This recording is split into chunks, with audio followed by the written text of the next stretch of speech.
বিসমিল্লাহির রহমানির রহিম, আলহামদুলিল্লাহি রাব্বিল আলামিন, ওয়াসসালাতু ওয়াসসালামু আলা রাসূলিহিল কারীম ওয়া আলা আলিহি ওয়া সাহবিহি আজমাইন, আম্মা বাদ। বাবু মা জা ফির রিকাক, এই অধ্যায় হচ্ছে রিকাক সম্পর্কে। তার আগে এখন একটি হাদিস সম্পর্কে আলোচনা করি। হাদিস আরম্ভ করব, সে বলেছিলাম যে নিয়তের হাদিসটি নিয়ে আলোচনা করব।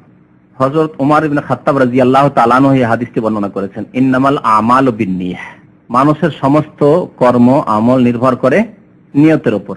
সুন্দর হওয়ার দিক দিয়েও, শুদ্ধ হওয়ার দিক দিয়েও, দুর্বল হওয়ার দিক দিয়ে, বাতিল হওয়ার দিক দিয়েও, ঠিক কিনা? আমল নির্ভর করে নিয়তের উপর। নিয়ত যদি সুন্দর হয়, এখন নেন, তাহলে আমল কি হবে? সুন্দর হবে। নিয়ত যদি শুদ্ধ হয়, আমল শুদ্ধ হবে। নিয়ত যদি ত্রুটি থাকে, আমলের ত্রুটি হবে। নিয়ত যদি বাতিল থাকে, তাহলে আমলও বাতিল হবে। নিয়ত যদি না থাকে, আমলও হবে না।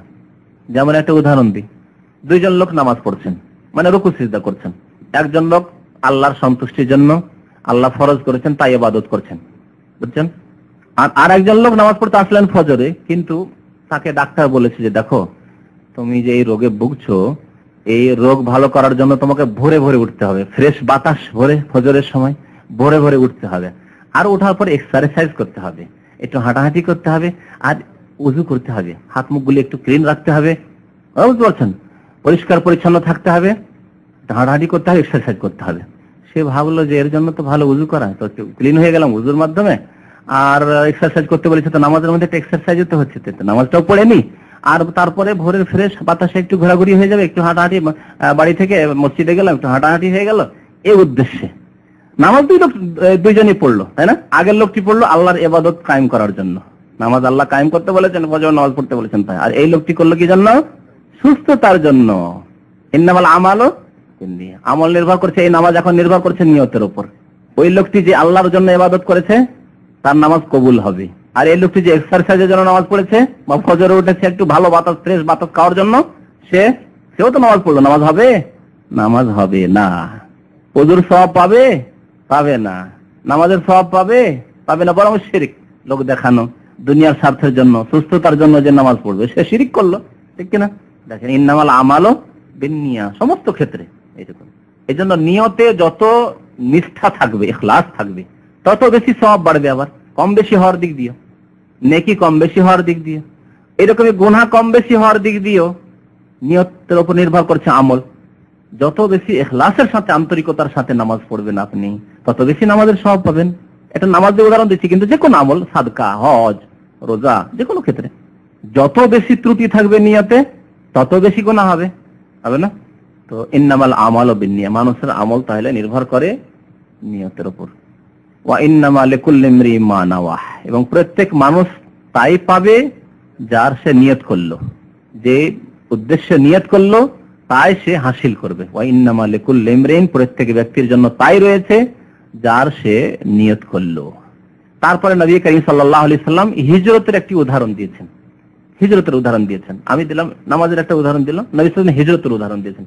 ফামান কানাত হিজরাতুহু ইলাল্লাহি ওয়া রাসূলিহি ফাহিজরাতুহু ইলাল্লাহি ওয়া রাসূলিহি, সুতরাং যে ব্যক্তি আল্লাহ এবং রসুলের জন্য হিজরত করলো, আল্লাহর সন্তুষ্টির জন্য, আল্লাহর আদেশ বা আল্লাহর দিনকে পালন বেশি ভালো করে করতে পারবো, এবং রসুলের দিনের শিক্ষা ভালোভাবে নিতে পারবো, এই দেশ থেকে হিজরত করা কাকে বলে?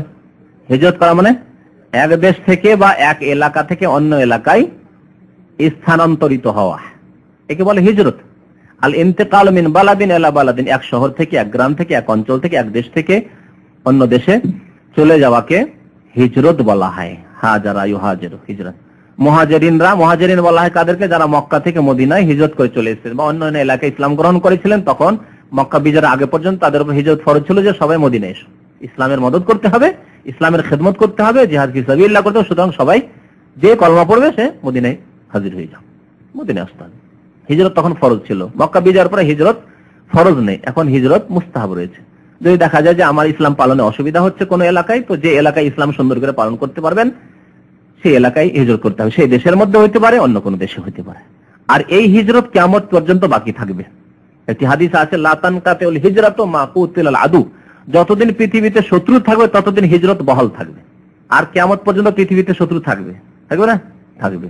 যদিও এক পর্যায়ে গিয়ে হয়তো শত্রু শেষ হয়ে সব মুসলিম হবে, কিন্তু সেটা একটা সীমিত পর্যায়ে। তো যতদিন পর্যন্ত শত্রু থাকবে ততদিন পর্যন্ত হিজরতও কায়েম থাকবে। শত্রু ইসলাম পালন করতে দিচ্ছে না, তখন এমন এলাকায় চলেন যেখানে গিয়ে আপনি আপনার দিন সুন্দর করে পালন করতে পারবেন। তো নবী করিম সাল্লাল্লাহু আলাইহি ওয়াসাল্লাম ফামান কানাত হিজরাতু ইলাল্লাহি ওয়া রাসূলিহি, যে আল্লাহর জন্য হিজরত করলো আর রাসূলের জন্য, মানে রাসূলের আদেশ পালনে, রাসূলের সুন্নাত কায়েম করার জন্য। এর একটা উদাহরণ দিই আপনার বাড়ি এমন এলাকায় চারিদিকে মাজারে ভর্তি, আর আপনার গোটা বংশ এলাকার লোক সব হচ্ছে মাজার পূজারী। আপনি একা ওখানে বাস করলে হয় মাজারে যেতেই হবে ওরসের মেলায়, আর না হলে জীবন দিতে হবে। কোনটা করবেন আপনি? আল্লাহ তো বলেন যে জীবন দিয়ে দাও। এই ক্ষেত্রে আল্লাহ হিজরত রেখেছেন, আর একটা তৃতীয় পথ রেখেছেন, মাজারে যাওয়া শিরক। আর জীবনটা না দিয়ে ওখান থেকে আপনি হিজরত করে যান, ছেলে নিয়ে বাল বাচ্চা নিয়ে জমি জায়গা বিক্রি করে অন্য এলাকায় হিজরত করে যান, যেখানে গিয়ে এক আল্লাহর ইবাদত করতে পারবেন। কেউ বাধ্য করবে না আপনাকে কবরে সিজদা করার জন্য বা ওরসের মেলা আসার জন্য, খাসি মোরগ পেশ করার জন্য বাধ্য করতে পারবে না। সেই এলাকায় হিজরত করেন, একই দেশের মধ্যে হইতে পারে, একই দেশের মধ্যে হইতে পারে। মনে করেন এমন এলাকায় আছেন আপনি যেখানে অমুসলিম সংখ্যা গরিষ্ঠ, আর একটি এলাকা সেই দেশে, অন্য দেশে যাওয়ার মতো হয়তো আজকাল যে অবস্থা যে এক দেশ থেকে অন্য দেশ হিজরত করা বড় মুশকিল, অনুমতি দিবে না, মুসলিম দেশগুলো অনুমতি দিবে না, হয়তো এরকম অবস্থা নেই। তখন কি করবেন আপনি? সেই দেশে হয়তো যে দেশে সিংহভাগ অমুসলিম রয়েছে, সেই দেশে যে এলাকা হচ্ছে অমুসলিম প্রধান, সেই এলাকা থেকে মুসলিম প্রধান এলাকা, যে এলাকাতে মুসলিম সংখ্যা গরিষ্ঠ, যে এলাকাতে মসজিদ আছে, যে এলাকায় ইসলামিক প্রতিষ্ঠান মাদ্রাসা আছে, যে এলাকা গেলে ছেলে মেয়েদেরকে ইসলামের শিক্ষা দিতে পারবেন, সেই এলাকা চলে যান।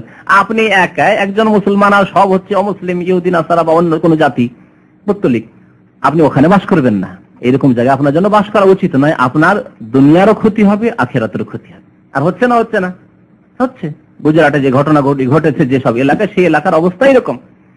কিছু পয়সাওয়ালা মুসলমানরা তারা ভাবছে যে মুসলমান এলাকা, আজকাল মুসলমানদের অবস্থা, মন মানসিকতা এরকম, এই মুসলমান এলাকা অপরিষ্কার, মুসলমান এলাকায় সভ্যতা নেই, সেই জন্য কাফেরদের মাঝে বাস করতে যাবে, বাড়ি বাঁধতে যাবে। পয়সা হয়েছে একটু, তখন বাড়ি করবে শহরে গিয়ে, কোন মহল্লাতে, যে মহল্লাতে একটিও মুসলিম নেই, মসজিদ নেই, শিক্ষার ব্যবস্থা, ইসলামিক শিক্ষার ব্যবস্থা, সেখানে বাড়ি করবে না। জায়েজ নয় আপনার জন্য ওই এলাকায় বাড়ি করা, বরং ওই এলাকা থেকে আপনাকে মুসলিম এলাকায় হিজরত করতে হবে, সেই দেশের মধ্যে হইলেও। এটা হচ্ছে আল্লাহর জন্য হিজরত করা। আল্লাহর দিনকে ভালোভাবে কায়েম করতে পারবো, আমার ছেলে মেয়েদেরকে মসজিদে নিয়ে নামাজ পড়তে পারবো। এই এলাকায় আজান শুনতে পাই না, মসজিদ পাচ্ছি না, ওই এলাকায় বসবাস জায়েজ নেই আপনার জন্য, যেখানে আজান নেই, মসজিদ নেই, শিক্ষার ব্যবস্থা নেই, যে এলাকায় আপনার দুনিয়ারও ক্ষতি হতে পারে, আখিরাতের ক্ষতি হতে পারে, জীবন চলে যেতে পারে, আপনার মান সম্মান নষ্ট হতে পারে, আপনার ছেলে মেয়েদের জন্য আশঙ্কা রয়েছে দুনিয়াতে ও আখিরাতে ইত্যাদি। তো সেই ক্ষেত্রে হিজরত করতে হবে, আল্লাহর জন্য হিজরত এবং রাসূলের আদর্শ কায়েম করার জন্য হিজরত। ফাহিজরাতু ইলাল্লাহি ওয়া রাসূলিহি, তাহলে আল্লাহ এবং রাসূলের দিকে হিজরত করার সে সওয়াব পাবে। যে উদ্দেশ্যে হিজরত করলে সেই উদ্দেশ্য হাসিল হবে। তাহলে সৌদি আরবে এসেছেন মনে করেন, উদাহরণ দিই, যদি এটি হিজরত নয়, চাকরির জন্য এসেছেন, এই ক্ষেত্রে এই উদাহরণটি চলতে পারে। যখন আপনি চাকরি করতে এসেছেন, তখন আল্লাহর রাস্তায় একটু যদি নিয়তটা ভালো করে নেন, যে আমি সৌদি আরবে আছি, আমি তো কুয়েতে যেতে পারতাম, আমি তো সিঙ্গাপুরে যেতে পারতাম, আমি তো মালয়েশিয়াও যেতে পারতাম, আমি লন্ডনে যেতে পারতাম, না যাবো না, আমি সৌদি আরব যাব। ওখানে গেলে আমার 2-4 পয়সা আল্লাহ যা দিবে দিবে, কিন্তু আমি তো গিয়ে হজ তো করবো, আমি উমরা করব, আমি গিয়ে দেখে আসবো রাসূলুল্লাহ সাল্লাল্লাহু আলাইহি ওয়াসাল্লাম দেশ থেকে সঠিক দিনের শিক্ষা নিয়ে আসবো। সেখানে গিয়ে দেখি আমাদের দেশে তো বিভ্রান্তির শেষ নেই, কোনটা যে সত্য কোনটা মিথ্যা বোঝাই মুশকিল, যাই ওখানে গিয়ে দেখে আসে সত্য দিন কি। এই উদ্দেশ্যে আসলেন, দিন শিখার জন্য, আর হজ উমরা করার উদ্দেশ্যে আসলেন। তার সাথে রুজি রোজগারের উদ্দেশ্যে তো এসছেন আপনি, কিন্তু নিয়তটা আরো ভালো করে নিলেন।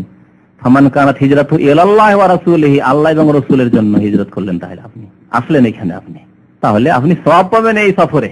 আর যদি শুধু এই জন্য আসেন যে যাই কোন রকম করে বিদেশ যেতে পারলে একটু সুখী হতে পারবো, 2-4 বছর চাকরি বাকরি করে আসলে একটা কিছু করব, টাকা পয়সা নিয়ে আসবো, শুধু পয়সার জন্য আসলেন আপনি সৌদি আরব, তাহলে পরের অংশটুকু শুনেন। ওমান কানাত হিজরাতু ইলা দুনিয়া, আর যে ব্যক্তি হিজরত করবে পার্থিব উদ্দেশ্যে, দুনিয়ার উদ্দেশ্যে, ইলা দুনিয়া হানেজন বলেছেন, পার্থিব উদ্দেশ্যে, টাকা পয়সা উপার্জনের জন্য।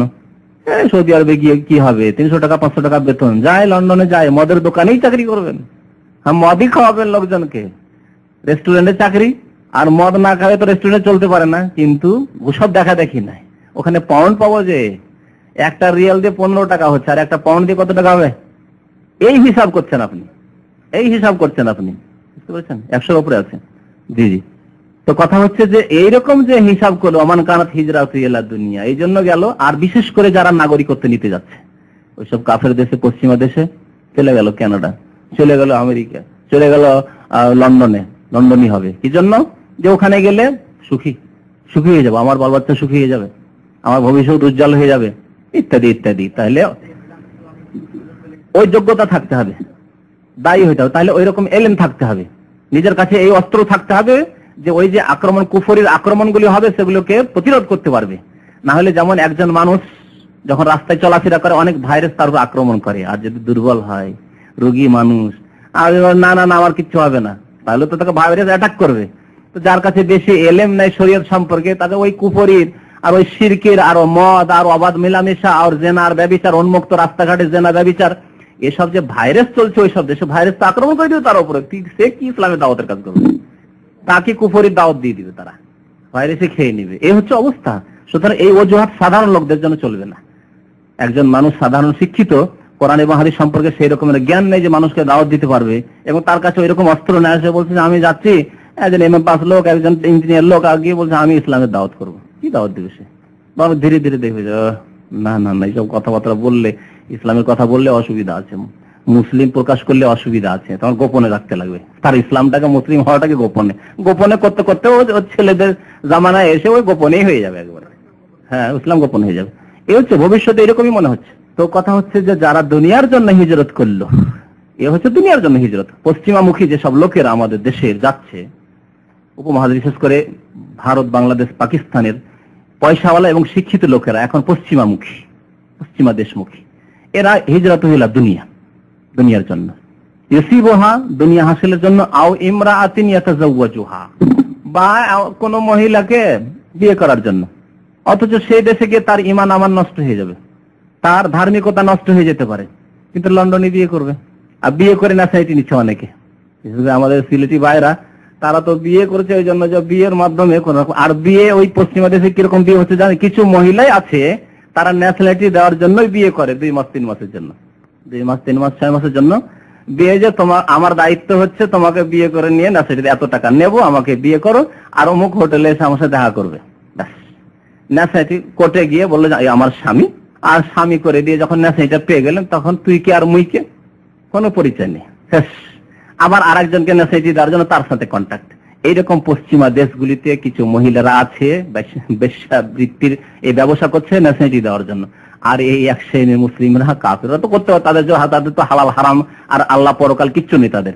কিন্তু মুসলিম যদি এই কাজ করে, ইমরাআতিন ইয়াতাজাওয়াজুহা বিয়ের জন্য, আর বিয়ের মাধ্যমে হাসিল করবে এই জন্য, অথচ তার মধ্যে দিন নেই, সেই মহিলার মধ্যে দিন নেই, দিন থেকে বিয়ে করতে হবে, দিন নেই, এই জন্য বিয়ে করলো যে লন্ডনে একটা মহিলা যদি ওর বাবা মা লন্ডনে থাকে, বিয়ে করেনি তো আমিও লন্ডনে হয়ে যাবো, ফাহিজরাতুহু ইলা মা হাজারা ইলাইহি, তাহলে তার হিজরতের প্রতিফল কি হবে? মা হাজারা ইলাইহি, যার উদ্দেশ্যে হিজরত করলো তাই সে পাবে, আর বাকি যে গুনাহগুলি হবে সেই গুনাহগুলি তার উপর চাপবে, এবং তার ভবিষ্যৎ জেনারেশনকে, ছেলে মেয়েদেরকে যেদিকে সে ধাক্কা দিবে তার সমস্ত অবাল এবং তার বোঝা তাকে উঠাতে হবে। আমার ছেলে মেয়ে, আপনার ছেলে মেয়ে সেসব দেশে চলে যাওয়ার কারণে যদি পথভ্রষ্ট হয়ে যায়, শুধু এই নয় যে আমি আমার জবাবদেহি করব, আপনার ছেলেগুলি একটি মুসলিম দেশে থাকলে ইমানের উপরে থাকতো, তার জন্য সুযোগ ছিল, আপনি হয়তো খারাপ ছিলেন, আপনার ছেলে ভালো হয়ে যেত, কিন্তু সেখানে এমন ক্ষেত্রে নিয়ে গিয়ে আপনি তাকে রেখে দিয়েছেন, সেখানে ভালো হওয়ার আর কোনো সুযোগ সুবিধা তার কাছে নেই। তাহলে এই ক্ষেত্রে জবাবদেহি করতে হয়। ফাহিজরাতুহু ইলা মা হাজারা ইলাইহি, মানে এই নয় যে আপনি পয়সার জন্য গেছেন, পয়সা পেলেন আর গুনাহ হবে না, না না না। অনেকে এরকম ভাবে যে উদ্দেশ্যে হিজরত করলো সেটাই পেলো, পয়সার জন্য গিয়েছিল পয়সাই পেলো, বিয়ে করার জন্য গিয়েছিল বিয়েই করলো না, তার সাথে যে তার কুফলগুলি আছে, সেই কুফলের গুনাহগুলি যে হবে, সেই গুনাহগুলি আপনার কাঁধে চাপবে। আপনার ওই ছেলে, নাবালক ছেলে কখনো যেত না যদি আপনি না যেতেন সেই দেশে, আপনি নিয়ে গেছেন, সে বুঝে কি? বুঝে না তো। তাকে যেভাবে আপনি বুঝিয়ে দিতেন সেভাবে সে বুঝতো। তাকে যদি বোঝাতেন বাবা মুসলিম দেশে যদি ডাল ভাত খেয়েও থাকি, খড়ের ঘরেও বসবাস করি, আমি মুসলিম দেশে থাকবো, যাতে করে বাবা তোমরা মুসলিম হয়ে বেঁচে থাকতে পারো, আর কাল কিয়ামতে কমপক্ষে বলতে পারো যে আমরা কলমা লা ইলাহা ইল্লাল্লাহ বিশ্বাসী, নামাজ পড়ি, আল্লাহ আমরা মুসলমান। ফাহিজরাতুহু ইলা মা হাজারা ইলাইহি। এই ঘটনার আর যে হাদিস বর্ণনা করা হয়েছে, যে হাদিসটার সম্পর্কে একটা প্রেক্ষাপট, একটা ঘটনা আছে, সেটি দুর্বল। কেউ কেউ বর্ণনা করেছেন কিন্তু হাদিসটি দুর্বল, যে একজন লোক হিজরত করে এসেছিল মদিনায়, এক মহিলাকে পয়গাম দিয়েছিল, সে উম্মে কাইস, মুহাজির উম্মে কাইস। তখন সেই মহিলা বলেছিল যে আমি বিয়ে করে মক্কা যাব না, তুমি যদি আসো এখানে মদিনা তাহলে আমি বিয়ে করতে পারি। তখন সে হিজরত করে এসেছিল, তখন নবী সাল্লাল্লাহু আলাইহি ওয়াসাল্লাম এই হাদিসটি বলেছিলেন, কিন্তু এটি যায়িফ। ইন্নামাল আমালু বিন্নিয়াতের যে প্রসিদ্ধ হাদিস, তাতে এইগুলি নেই। সুতরাং এগুলো বয়ান করার কোনো প্রয়োজন নেই, বরং এতে ব্যাপকতা রয়েছে যে কোনো ক্ষেত্রে এরকম হতে পারে। উদাহরণস্বরূপ নবী সাল্লাল্লাহু আলাইহি ওয়াসাল্লাম হিজরতের কথা বর্ণনা করেছেন। বাবু মা জা ফির রিকাক, এই অধ্যায় হচ্ছে রিকাক সম্পর্কে। রিকাক এটি বহুবচন জামা, আর একটি জামা আছে রাকায়েক। এই দুইটি জামা রিকাক অথবা রাকায়েক, এর ওয়াহিদ এক বচন হচ্ছে রাকিকা। রাকিকা মানে হচ্ছে কোন নরম বস্তু, চিকন বস্তু, পাতলা বস্তু রাকিক। এর বিপরীত হচ্ছে গালিজ, মোটা। গালিজ মানে মোটা, আর রাকিক মানে চিকন বা কি বলে পাতলা বা নরম। শব্দটি রিক্কাতুন থেকে, রিক্কাতুন মানে নরম। রিক্কাতুন শব্দটি যদি অন্তরের ক্ষেত্রে ব্যবহার করা হয় তো অন্তর নরম হওয়ার অর্থে ব্যবহার হয়। পক্ষান্তরে এর বিপরীত হচ্ছে অন্তর শক্ত হয়ে যাওয়া। সেই ক্ষেত্রে কোরআনে শব্দটি ব্যবহার করা হয়েছে কাসওয়া, সুম্মা কাসাত কুলুবুহুম, অতঃপর তাদের অন্তর কি হয়ে গেছে, শক্ত হয়ে গেছে। ফাহিয়া কাল হিজারা আও আসাদ্দু কাসওয়া, এমন হয়েছে যে পাথরের মতো শক্ত হয়ে গেছে। আও আসাদ্দু কাসওয়া, অথবা পাথর চাইতেও বেশি কাফেরদের অন্তর শক্ত হয়ে গেছে, বেনামাজিদের অন্তর শক্ত হয়ে গেছে, পাপিষ্ঠ অপরাধীদের অন্তর শক্ত হয়ে গেছে। পাপ করে করে এমন হয়েছে যে ওই কাজগুলি ভালো লাগছে তাদের, এত অন্তর শক্ত হয়ে গেছে। পক্ষান্তরে একজন মুমিনের অন্তর কি হবে, নরম হবে, এবং নরম করতেও হবে, আর নরম করার উপায়ও আছে। তো কিতাবুর রিকাক অর্থাৎ এমন হাদিসগুলি এখানে ইমাম বুখারী রাহমাতুল্লাহ আলাইহি সংকলিত করেছেন যে হাদিসগুলি অন্তরকে নরম করবে। তাকায়েক বা রিকাক মানে সেই সব আল্লাহ রাসূলের হাদিস, যে হাদিসগুলি দ্বারা অন্তরে নম্রতা আসতে পারে, অন্তরে আল্লাহ ভীরুতা আসতে পারে, অন্তর পরকালমুখী হবে, আখিরাতমুখী হবে, দুনিয়া বিমুখ হবে, দুনিয়ার তাচ্ছিল্যতা অন্তরের কাছে আসবে। দুনিয়া কিছুই নেই, বেকার, কোনো মূল্য নেই। কি এই তো আসছে আর যাচ্ছে, কি তো এর পিছনে এত ছোটার কি প্রয়োজন? যতটা প্রয়োজন আছে হলো, আর বাকিটা দিয়ে দিলাম করি মিসকিনকে। যখনই দুনিয়ার তাচ্ছিল্যতা আপনার নজরে আসবে তখন আলহামদুলিল্লাহ, আমার জন্য আজকের জন্য 50 টাকা যথেষ্ট, বাকি টাকা করি মিসকিন দিয়ে দিলাম। বরং এর চাইতে বেশি সাহাবায়ে কেরাম সালাতে করেন সুবহানাল্লাহিল আযীম, নিজের খাবারের জন্য চিন্তা করে সবকিছু দান করে দিলেন। আয়েশা রাদিয়াল্লাহু তাআলা আনহা একদিন রোজায় আছেন, তার খাদেম একটি দাসী তার সাথে আছে, দুজনই রোজা আছে। তার কাছে অনেক হাদিয়া তোহফা এসেছে, তো দান করতে শুরু করলেন। দান করতে করতে কয়েক হাজার দিনার দিন, সম্ভবত মুয়াবিয়া রাদিয়াল্লাহু তাআলা আনহু পাঠিয়েছিলেন, মুয়াবিয়া বাদশা তখনকার খলিফা। তো দান করতে করতে করতে মাগরিবের আগ পর্যন্ত দান করে শেষ করে দিলেন। ইফতারের একটু পূর্বে দান করা শেষ হওয়ার পরে সেই দাসী খাদেমা স্মরণ করে দিচ্ছে যে যদি এক একটা দিনার কিছু রাখতেন তো কিছু কিনে নিয়ে আসতাম, আমাদেরকে ইফতার করতে হবে, আপনিও রোজা আছেন আমিও রোজা আছি, ইফতার করতাম। আয়েশা রাদিয়াল্লাহু আনহা খেয়ালে নাই যে আমি রোজা আছি, আমাকে ইফতার করতে হবে, তো একদিন আর দুই দিন রাখতে হবে, কিছু কেনাকাটা করতে হবে। তিনি বলছেন লাউ আখবারতানি লাউ কুনতা লি ক্বাবল, একটু আগে যদি বলতে, শেষ দিনাটি দান করার আগে যদি বলতে তো নয় রেখে দিতাম। আল্লাহু আকবার। এটি নবীর সিফাত নাই, নবী সাল্লাল্লাহু আলাইহি ওয়াসাল্লাম যাদেরকে তৈরি করেছিলেন তাদের গুণ, তাদের ঈমান, তাদের আমল।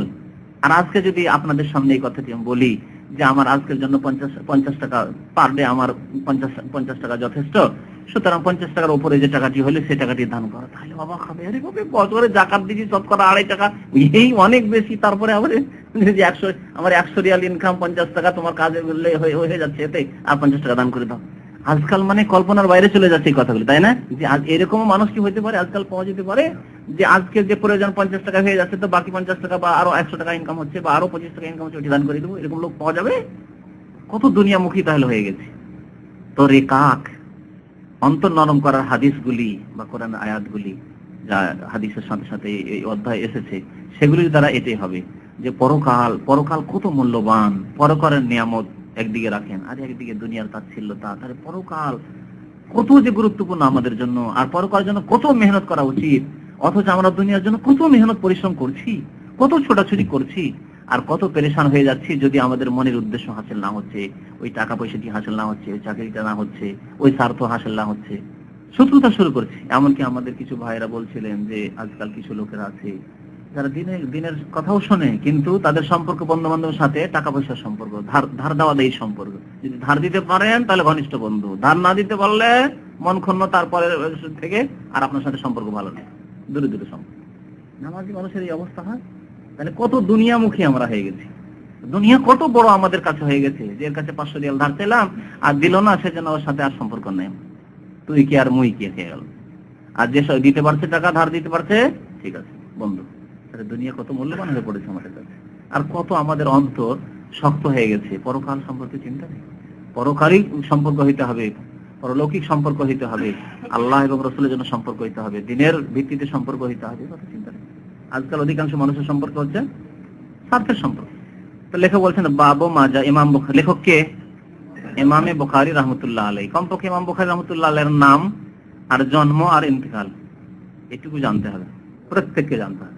তো লেখক বলছেন বাবু মাজা ফির রিকাক, এই অধ্যায় হচ্ছে বাবু মাজা, এই অধ্যায়, এই বাব হচ্ছে রিকাক সম্পর্কে, অন্তরকে নরম করার হাদিসগুলি সম্পর্কে। আর কি সম্পর্কে? ওয়া আল্লাহ আইসা ইল্লা আইসুল আখিরা, আর আসল জীবন হচ্ছে পরলৌকিক জীবন। এই সম্পর্কে আলোচনা হবে এতে, যে আসল জীবন হচ্ছে পরকালের জীবন, দুনিয়ার জীবন ক্ষণিকের জীবন। আর এই জীবন যদি ধরেন যে জীবন ঠিক আছে, আপনার ধন দৌলত বাড়ি ঘর সবকিছু আছে, তারপরে কতক্ষণ আছে আপনার কাছে বলতে পারবেন? কতক্ষণ আছে? আপনি 10 লাখ টাকার মালিক, কিন্তু কতক্ষণের মালিক আপনি? সৌদি আরবের বাদশাহ, কত সম্পদ এই দেশে, সমস্ত সম্পদের মালিক। এই মালিকানা থাকলো, শেষ হয়ে গেল। কিন্তু ঈমান এবং সৎ আমল তার কাজ দিবে আখিরাত। ওয়াল আখিরাতু খায়রুন লিমান ইত্তাকা, যে তাকওয়া অবলম্বন করলো তার জন্য আখিরাত হচ্ছে কল্যাণের জীবন। লা আইসা ইল্লা আইসুল আখিরা, এই জন্য আসল জীবন হচ্ছে আখিরাতের জীবন। এই জন্য আল্লাহ কোরআনে কি বলেছেন, বহু জায়গায় আল্লাহ বলেছেন, দুনিয়াকে কি বলেছেন? আমাল হায়াতুদ দুনিয়া ইল্লা মাতাউল গুরুর, ছলনামূলক ভোগের বস্তু, এমন ভোগের বস্তু যে আপনার সাথে ছলনা করবে, আমার সাথে ছলনা করবে, ধোঁকা দিয়ে প্রতারণা করবে। অনেক টাকা পয়সা ইনকাম করলেন, যে খুব করে খাবো দাবো আর বাড়ি করবো, ঘর করবো, এই করবো সেই করবো, আর খুব আরামে বাস করবো, আপনাকে ধোঁকা দিয়ে উধাও, হয়তো ধন সম্পদ ধ্বংস হয়ে গেল, অথবা আপনি তার আগে মরে গেলেন, আপনি ভোগ করতেই পেলেন না। লা আইসা ইল্লা আইসুল আখিরা। তারপরে রয়েছে হাদিস আন ইবনে আব্বাস রাদিয়াল্লাহু আনহুমা, তিনি বর্ণনা করেছেন আব্দুল্লাহ বিন আব্বাস রাদিয়াল্লাহু তাআলা আনহুমা থেকে, কি বলছেন? কালান নবী সাল্লাল্লাহু আলাইহি ওয়াসাল্লাম, নবী করিম সাল্লাল্লাহু আলাইহি ওয়াসাল্লাম ইরশাদ করেছেন, কি বলেছেন আল্লাহ রাসূল? নেমাতানে, দুইটি নিয়ামত রয়েছে। নিয়ামত মানে কি? অনুগ্রহ। আল্লাহর দুইটি অনুগ্রহ রয়েছে, দান রয়েছে দুইটি নিয়ামত। মাগবুনুন ফি, তাহলে নেমাত শব্দটি আরবি শব্দ, নেমাত আসলে আরবিতে নেমা, আর ওকে আমরা নিয়ামত একটু করে দিচ্ছি, আইনে জবর দিয়ে দিচ্ছি। যে কোনো ভাষা থেকে, এক ভাষা থেকে আরেক ভাষায় গেলে নিজের ভাষাকরণ করে, ভাষাকরণ করতে গিয়ে এরকম তারতম্য হয়, হবেই। তো নেমাতানে আরবিতে যখন পড়বেন তখন নেমাতানে, বাংলার মতো করে পড়বে না, তখন বলবে না নেআমাতানে, না নেমাতানে, দুইটি নিয়ামত রয়েছে। মাগবুনুন ফিহিমা, মাগবুনুন মানে ক্ষতিগ্রস্ত, গাবান থেকে, গাবান মানে ব্যবসা বাণিজ্য করতে গিয়ে যে লস খেয়ে যায়, মার খেয়ে যায়, ওকে বলে মাগবুন, আর এই লস খাওয়াকে বলা হয় গাবান, বুঝলেন? মাগবুনুন ফিহিমা, এই দুইটি নিয়ামতের ক্ষেত্রে ক্ষতিগ্রস্ত, ব্যবসায় যারা লস খেয়ে যায় মানে ক্ষতিগ্রস্ত, ক্ষতিগ্রস্ত এই দুইটি নিয়ামতের, ফিহিমা দুইটি নিয়ামতের ক্ষেত্রে, কাসীরুম মিনান নাস, বহু মানুষ। কি বললেন? বহু মানুষ। তাহলে বোঝা গেল যে অল্প মানুষ আছে। কাসিরের বিপরীত কি? কালিল। কাসির আর কালিল। তাহলে কাসীরুম মিনান নাস যখন ক্ষতিগ্রস্ত, তাহলে কালিলুম মিনান নাস, অল্প কিছু লোক আছে যারা এই দুইটি নিয়ামতের ক্ষেত্রে লস খায় না, লাভবান। এই দুইটি নিয়ামত পেয়ে তারা কি? লাভবান, কামিয়াব তারা, কিন্তু তাদের সংখ্যা কালিল। কারণ নবী সাল্লাল্লাহু আলাইহি ওয়াসাল্লাম বলছেন যারা লস খায় তাদের সংখ্যা বেশি, কাসীরুম মিনান নাস।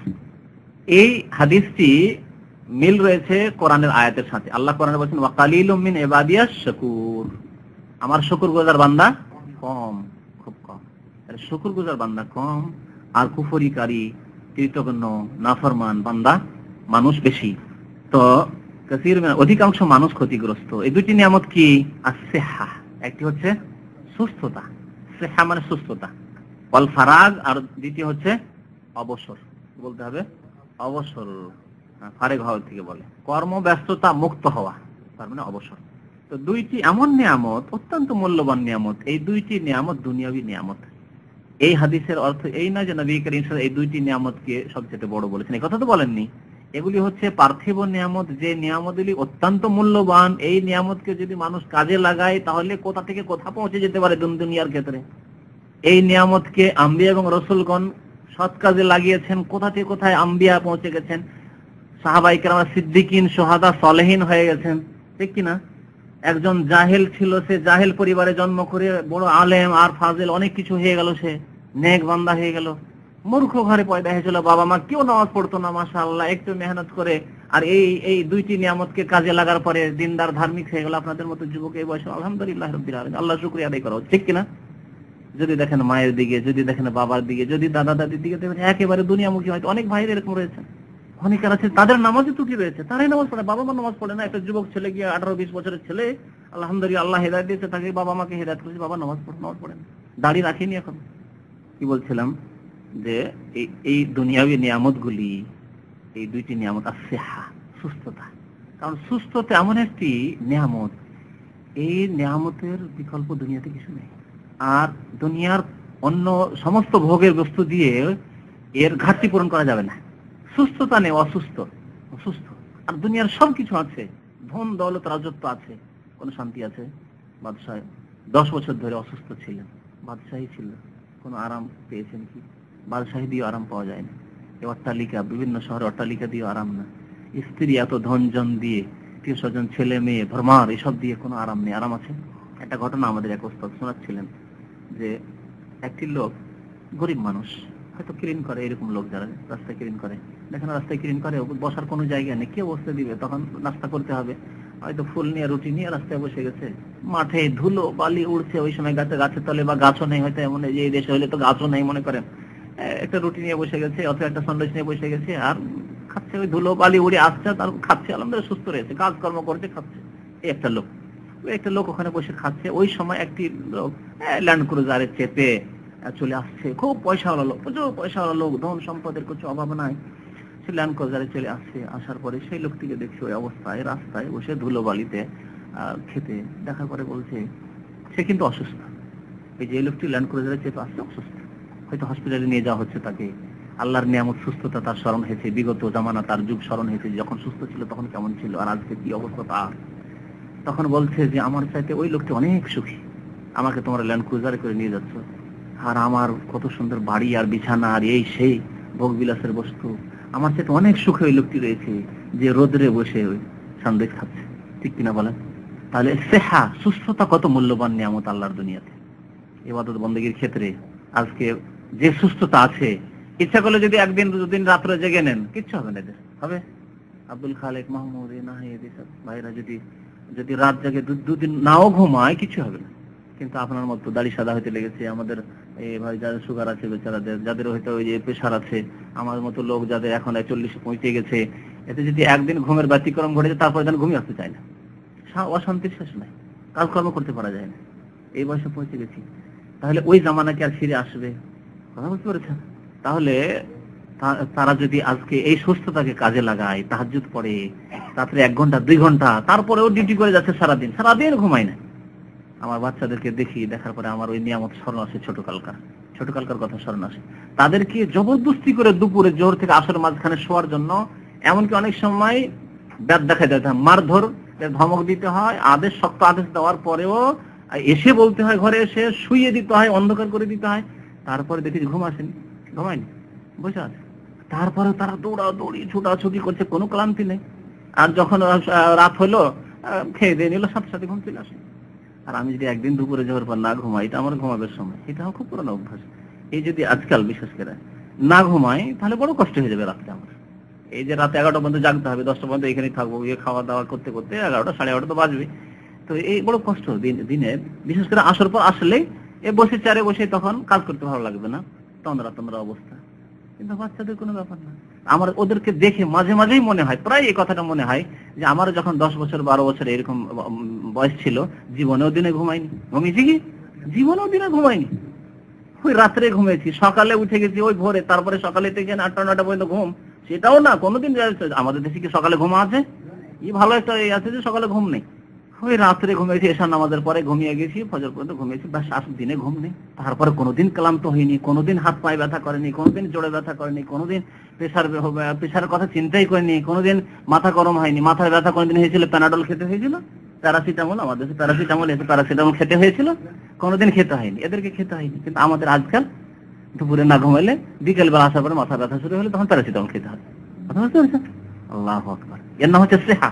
তাহলে স্বাস্থ্য সম্পর্কে, সুস্থতা সম্পর্কে যতই বলেন হাদিস বলা আছে, একে আল্লাহর ইবাদত বন্দেগীর ক্ষেত্রে, নফল ইবাদত বন্দেগীর ক্ষেত্রে, নেকির কাজে যদি লাগাইতে পারি তো কামিয়াব, যত বেশি লাগাইতে পারি।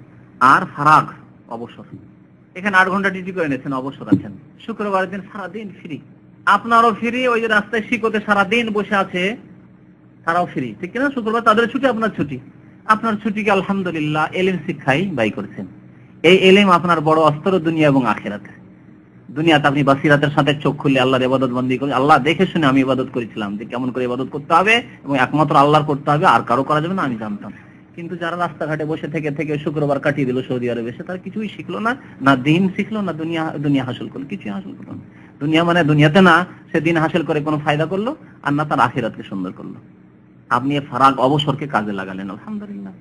8 ঘন্টা ডিউটি শেষ হয়ে গেছে, আপনি দেখেন ইসলামিক সেন্টারে স্কেজুয়ালে মঙ্গলবারে আছে, আরো আরবি শিক্ষার ব্যবস্থা আছে, আরো কিছু সুযোগ সুবিধা করা যায় কিনা শেখার, এই জন্য আপনি এই ফারাগ যে অবসর সময়টিকে কাজে লাগালেন। তারপরে ইসলামিক সেন্টার ছাড়া ইসলামিক সেন্টারের ক্যাসেট রয়েছে, কিতাব রয়েছে, অথবা ভালো কিতাব দেশ থেকে নিয়ে এসে যেসব ভালো কিতাব রয়েছে সেই কিতাবগুলি আপনি নিয়মিত 1 ঘন্টা 2 ঘন্টা পড়াশোনা করবেন।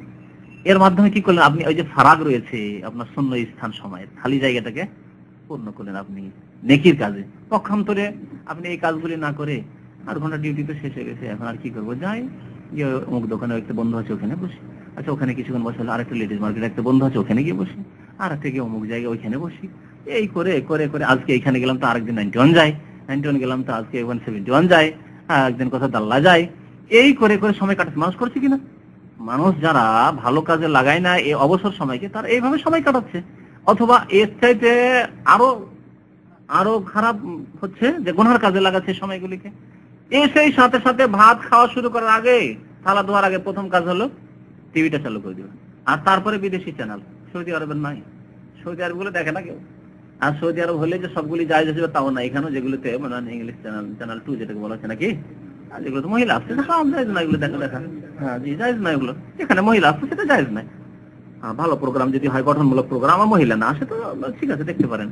কিন্তু এত সীমিত এই জায়গাটি, হালালের ক্ষেত্রে যে এত সীমিত যে আপনি অতি সীমিত নিজেকে রাখতে পারবেন না, সুতরাং এর থেকে সতর্ক, এহতিয়াত এখানে সতর্ক। আচ্ছা, আর বিদেশি চ্যানেল, আর এত খারাপ ছবি আসছে, আল্লাহু আকবার। রাস্তাঘাট দিয়ে চলতে গিয়ে ওই টিভির দোকানের পাশ দিয়ে চলতে গেলে বুঝতে পারা যায় টিভির দোকানগুলো এদিকে আছে এদিকে আছে, আশপাশ দিয়ে গেলে কত যে নোংরা ছবি থাকে। আর টিভি যারা রিপেয়ারিং করছে তাদের দোকানের পাশ দিয়ে, আল্লাহু আকবার, আস্তাগফিরুল্লাহ। আমি জানতাম যে টিভিতে এত খারাপ ছবি আসে বা এইরকম খারাপ ভিডিও ক্যাসেট রাখে মদিনায় যখন পড়াশোনা করতাম, তো ওই টিভি রিপেয়ারিং করা এলাকাগুলিতে একদিন হেঁটেছি, তো দেখি ওই পাকিস্তানের টিভি রিপেয়ারিং করতে এত অশ্লীল ছবি আসছে। আমি ইন্না লিল্লাহি ওয়া ইন্না ইলাইহি রাজিউন। মদিনাতুর রাসূল, আল্লাহ রাসূলের শহর, যে শহরে ইমাম মালিক রাহমাতুল্লাহ আলাইহি যখন পৌঁছে যেতেন তখন গাধার পিঠ থেকে নেমে যেতেন, ঘোড়ার পিঠ থেকে নেমে যেতেন, আর জুতা খুলে নিতেন, যে যেখানে নবী সাল্লাল্লাহু আলাইহি ওয়াসাল্লাম শুয়ে আছেন ওখানে আমি জুতা পায়ে দিয়ে হাঁটবো, এত বেয়াদবি করবো? জুতা খুলে নিতেন তিনি, ব্যাগে ভরে নিতেন জুতা খুলে, গাধার পিঠ থেকে নেমে যেতেন, পায়ে হেঁটে আসতেন। আর সেখানে অশ্লীল ছবি আছে মুসলমান, আর তারা জান্নাত যাওয়ার আশাবাদী। বুঝতে পেরেছেন? তাহলে ফারাগ অবসর সময়কে কত পাপের কাজে মানুষ ব্যয় করছে। আল্লাহর নিয়ামত এই ফারাগ অবসর, এই অবসর আজকে আছে। নবী সাল্লাল্লাহু আলাইহি ওয়াসাল্লাম আরেকটি হাদিস আছে না, যে 5টি জিনিসকে তোমরা 5টি জিনিসের পূর্বে সম্পদ মনে করো, গনিমত মনে করো। তার মধ্যে একটি হচ্ছে ফারাগাকা কাবলা শুগলিক, তোমার ব্যস্ততা আসার পূর্বে তোমার অবসর। আজকে অবসর আছেন, ছেলে মেয়ে হয়নি, বিবাহ শাদী হয়নি, অবসর আছেন। তারপর বিবাহ শাদীর পরে আমরা দেখেছি, বিবাহ শাদী হওয়ার আগ পর্যন্ত বন্ধু বান্ধবের সাথে খুব ক্লোজ ছিলাম, বন্ধু বান্ধব যাদের সাথে পড়াশোনা করেছি বা ওস্তাদ তাদের সাথে খুব ক্লোজ ছিলাম, মানে সময় তো তাদের কাছে কাটবে, আর যথেষ্ট সময় কাজ কি আছে, বাবা মার কাছে আর কতক্ষণ থাকা যায়, হ্যাঁ তাদের কাছে সময়টা কাটতো। কিন্তু বিয়ে শাদী হওয়ার পরে দেখলাম যে আমার তো সময় একবারে খুব সংকীর্ণ, বন্ধু বান্ধবকে সময় দেওয়া মুশকিল। আচ্ছা গেল। তারপর ছেলে মেয়ে হওয়ার পরে এখন স্ত্রী ছাড়া এখন ছেলে মেয়েকে সময় দিতে হবে, আর ছেলে মেয়ের চিকিৎসার জন্য সময় দিতে হবে, তাদের জন্য রুজি রোজগারের সময় দিতে হবে, ব্যস্ততা বেড়ে গেল, এমন ব্যস্ততা হয়ে গেল যে এখন এই ডিউটি করার পরে কিছুক্ষণ যে বাল বাচ্চাকে সময় দেবো, অনেক সময় বাল বাচ্চার সাথে দেখা শেখাতে সময় পাওয়া যায়। যখন আমি জাগি তখন তারা ঘুমিয়ে থাকে, আর যখন আমি তারা ঘুমিয়ে থাকে তখন আমার শোয়ার, তারা যখন জেগে থাকে তখন আমার ঘুমাবার প্রয়োজন থাকে। এই অবস্থায় অনেক সময় এরকম হয়ে যায়, কত ব্যস্ততা। তাহলে এইরকম ব্যস্ততা প্রত্যেকের জীবনে রয়েছে। তো এই ব্যস্ততা আসার পূর্বেই যে যতটা ফারাগ রয়েছে, সময় রয়েছে, অবসর সময় রয়েছে, কাজে লাগান। মসজিদ আছে, আমাদের অনেক ভাইরা মসজিদ আছে, কিন্তু ঘুম ছাড়া তাদের কোনো কাজ নেই, ঘুম ছাড়ার কাজ নেই। হাফেজে কোরআন হেলথ এত দুর্বল হয়ে গেছে যে হাফেজ আর নেই, মসজিদে থাকে শুধু আজান দেওয়া, নামাজ পড়া, আর হয়তো যদি সাফ সাফাই, কেউ কেউ সাফ সাফাই করে, সাফ সাফাই করে নিল, আর ঘুম ছাড়া কোনো কাজ নেই। 11টার সময় 10:30টার সময় উঠবে, তারপরে একটু সাফ সাফাই হয়ে গেল বা আজান দিয়ে দিল, সকাল থেকে ঘুমিয়ে আছে। ঘুমের কোনো স্টেশন নেই। একটা কথা মনে রাখবেন, যত ঘুমাবেন পেটের মতো।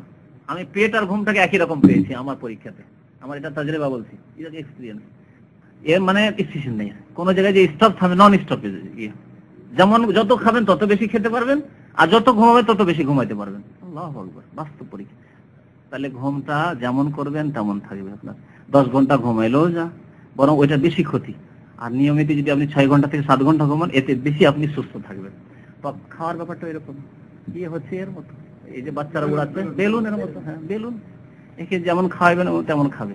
অল্প খাওয়াতে অভ্যস্ত করেন, অল্প খেয়ে আজকাল পেট ভরে যাচ্ছে। কিন্তু এককালে আমাদের ওই অঞ্চলের কলের রুটি 1টা 2টা খেয়ে নিচ্ছে, এখন ভাবতে পারি অর্ধেক রুটির কথা ভাবতে পারি না। এখন এই বাকালো রুটি একটা আমি খেতে পারি না, আর সেখানে কলের রুটি 1.5টা খেয়ে নিয়েছি, কিছুই হয়নি তারপর। তো কথা হচ্ছে যে ঘুম আর খাওয়া সম্পর্কে একটি কথা আছে, আমার মনে হয় ইমাম ইবনুল কাইয়িম রাহমাতুল্লাহ আলাইহি শুনিয়ে দিই। মান আকালা কাসীরান নামা কাসীরান, যে বেশি খাবে সে বেশি ঘুমাবে। ওমান নামা কাসীরান, আর যে বেশি ঘুমাবে খাসেরা কাসীরান, সে বেশি লস করবে, খাসারা তার বেশি হবে। অত্যন্ত মূল্যবান কথা। মান আকালা কাসীরান, যত খাবেন তত ঘুম চাপবে, হ্যাঁ, আর যত হালকা খাবেন ঘুম কম আসবে। আপনি দেখেন হালকা মানে সীমিত রুটি খেয়ে দেখেন, রাত্রে বেশি করে বিরিয়ানি আর ভাত খেয়ে ঘুমায়েন না, হালকা খেয়ে ঘুমান, ফজর আরামসে উঠবেন। আর পেট ভরে বেশি যদি পাটি খেয়ে উঠেন, তাহলে ফজর উঠে কত কষ্ট করে দেখে নেন আপনি। কি মান আকালা কাসীরান নামা কাসীরান, ওমান নামা কাসীরান খাসিরা কাসীরান। ইবনুল কাইয়িম রাহমাতুল্লাহ আলাইহি হাদিস দিয়ে শেষ করে দিয়া, আসসিহাতু ওয়াল ফারাগ, এই সম্পর্কে যত বলবেন শেষ করার নেই। অধিকাংশ মানুষ ক্ষতিগ্রস্ত, তা আমরা যাতে করে ওদের মধ্যে না আসি। যেমন আল্লাহ রাব্বুল অধিকাংশ মানুষদের মধ্যে থেকে আমাদেরকে কি করেছেন, ঈমান নিয়ে আসার তৌফিক দিয়েছেন, আমাদেরকে নামাজি হওয়ার তৌফিক দিয়েছেন, আলহামদুলিল্লাহ নামাজি। আমাদেরকে দ্বীনের সাথে জড়িত হওয়ার তৌফিক দিয়েছেন, দ্বীনি শিক্ষার সাথে আমাদেরকে সম্পর্কিত হওয়ার তৌফিক দিয়েছেন, আমরা দ্বীনি শিক্ষা শিখছি। যখন এতগুলি গুণের দ্বারা আল্লাহ রাব্বুল আমাদেরকে কি করেছেন, বেশি বিশেষিত করেছেন, খাস করেছেন, তখন আমরা ওদের মধ্যে হব না যে আমরা লস করবো। সুস্থতার ক্ষেত্রে আমাদের লস খেতে হবে, আর অবসরের ক্ষেত্রে লস খেতে হবে, এমনটা না হয়। দ্বিতীয় হাদিস, তাই না? বলছেন হাদাসানা মুহাম্মদ ইবনে বাশশার قال حدثنا غندر قال حدثنا شعبة عن معاوية بن قرة عن انس عن النبي صلى الله عليه وسلم قال اللهم لا عيش الا عيش الاخره فاصلح الانصار والمهاجره। নবী করিম সাল্লাল্লাহু আলাইহি ওয়াসাল্লাম ইরশাদ করেছেন, আল্লাহুম্মা লা আইশা ইল্লা আইশুল আখিরা, হে আল্লাহ, জীবন আসলে নেই, শাব্দিক অর্থ করছি, ইল্লা আইশুল আখিরা, পরকালের জীবন ছাড়া। অর্থাৎ সত্যিকার জীবন হচ্ছে একমাত্র পরকালের জীবন।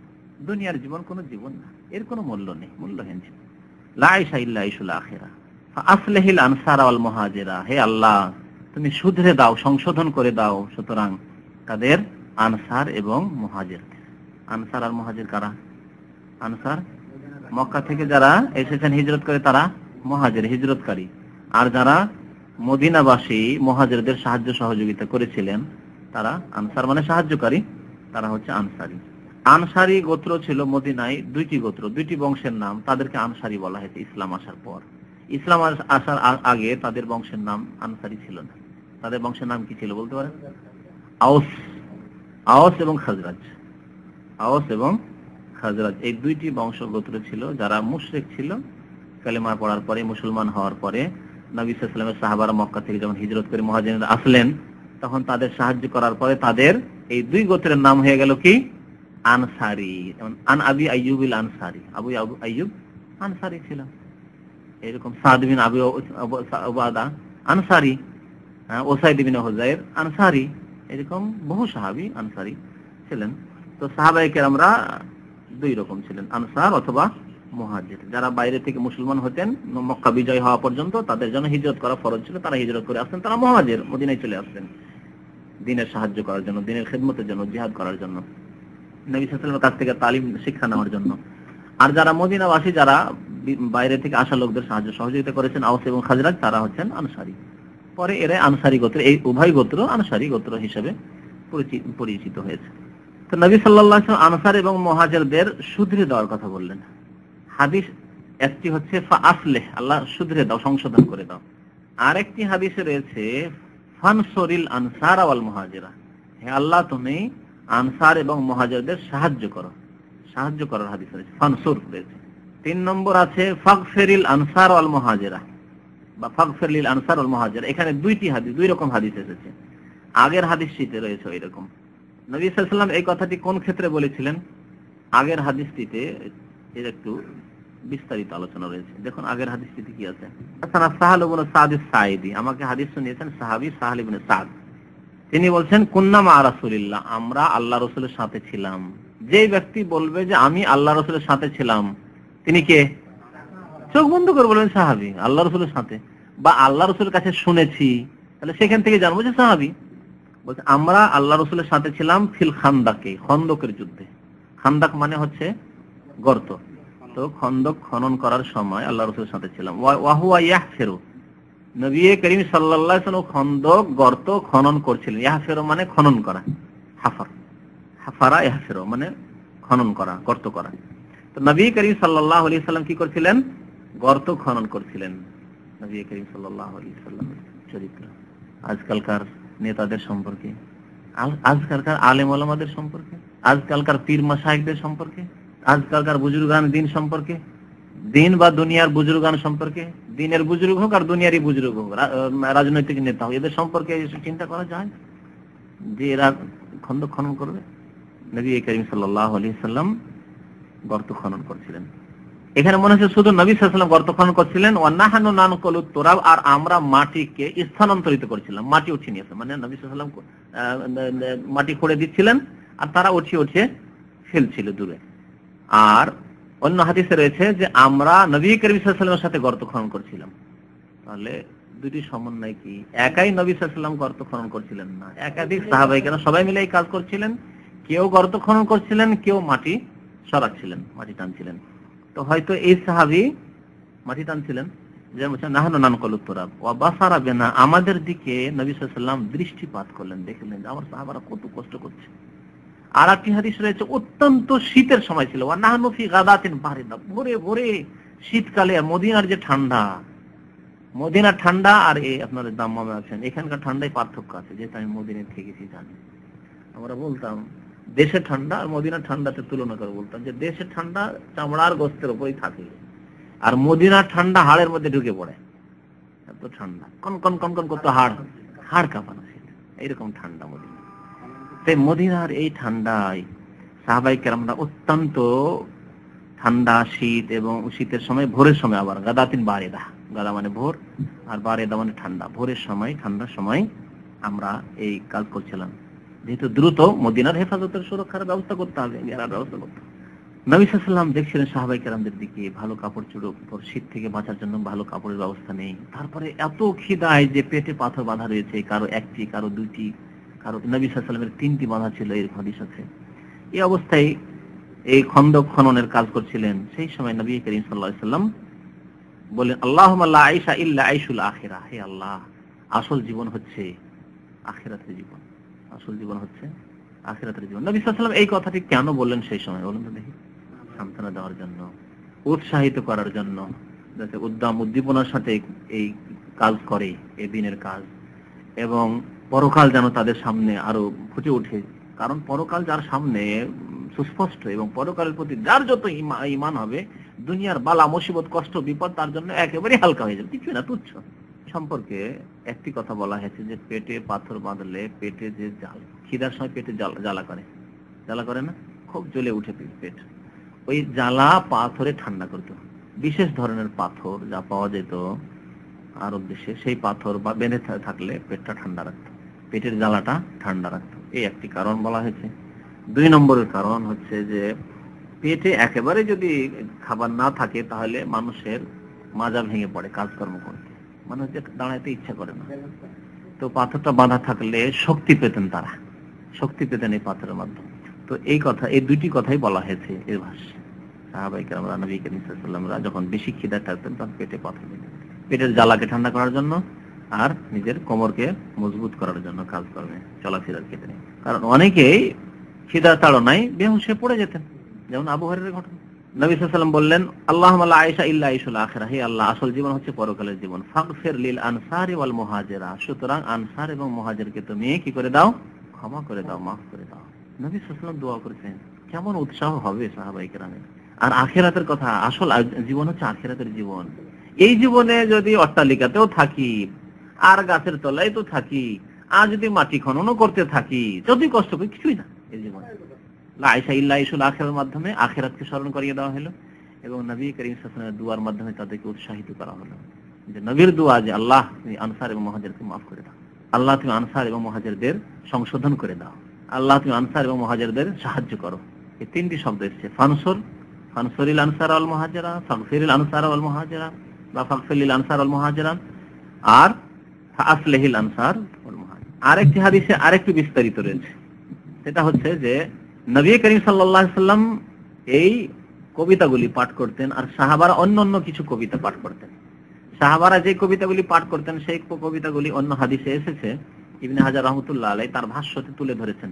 নাহনুল্লাযীনা বায়াউ মুহাম্মাদান আলাল জিহাদে মা বাকিনা আবাদা। তারা বলতেন আমরা সেই লোক যারা বায়াত করেছি, শপথ করেছি মুহাম্মদ সাল্লাল্লাহু আলাইহি সাল্লামের সাথে। কিসের জন্য বায়াত করেছি? পীর মুরিদের বায়াত, সুফিয়ানা বায়াত, চরমনে শশিনা তরিকার বায়াত আর ফুরফুরা আর এইসবের জনপুরি না, আলাল জিহাদ, জিহাদের জন্য বায়াত করেছি। মা বাকিনা আবাদা, যতদিন পর্যন্ত আমরা পৃথিবীতে বেঁচে থাকব। এই বলে তাদের অঙ্গীকার, তাদের আহাদ ওয়াদার নবায়ন করতেন তারা কবিতা আবৃত্তি করে। আর মানুষ যদি কবিতা আবৃত্তি করে আর কাজ করে তাহলে ভারী কাজও হালকা লাগে।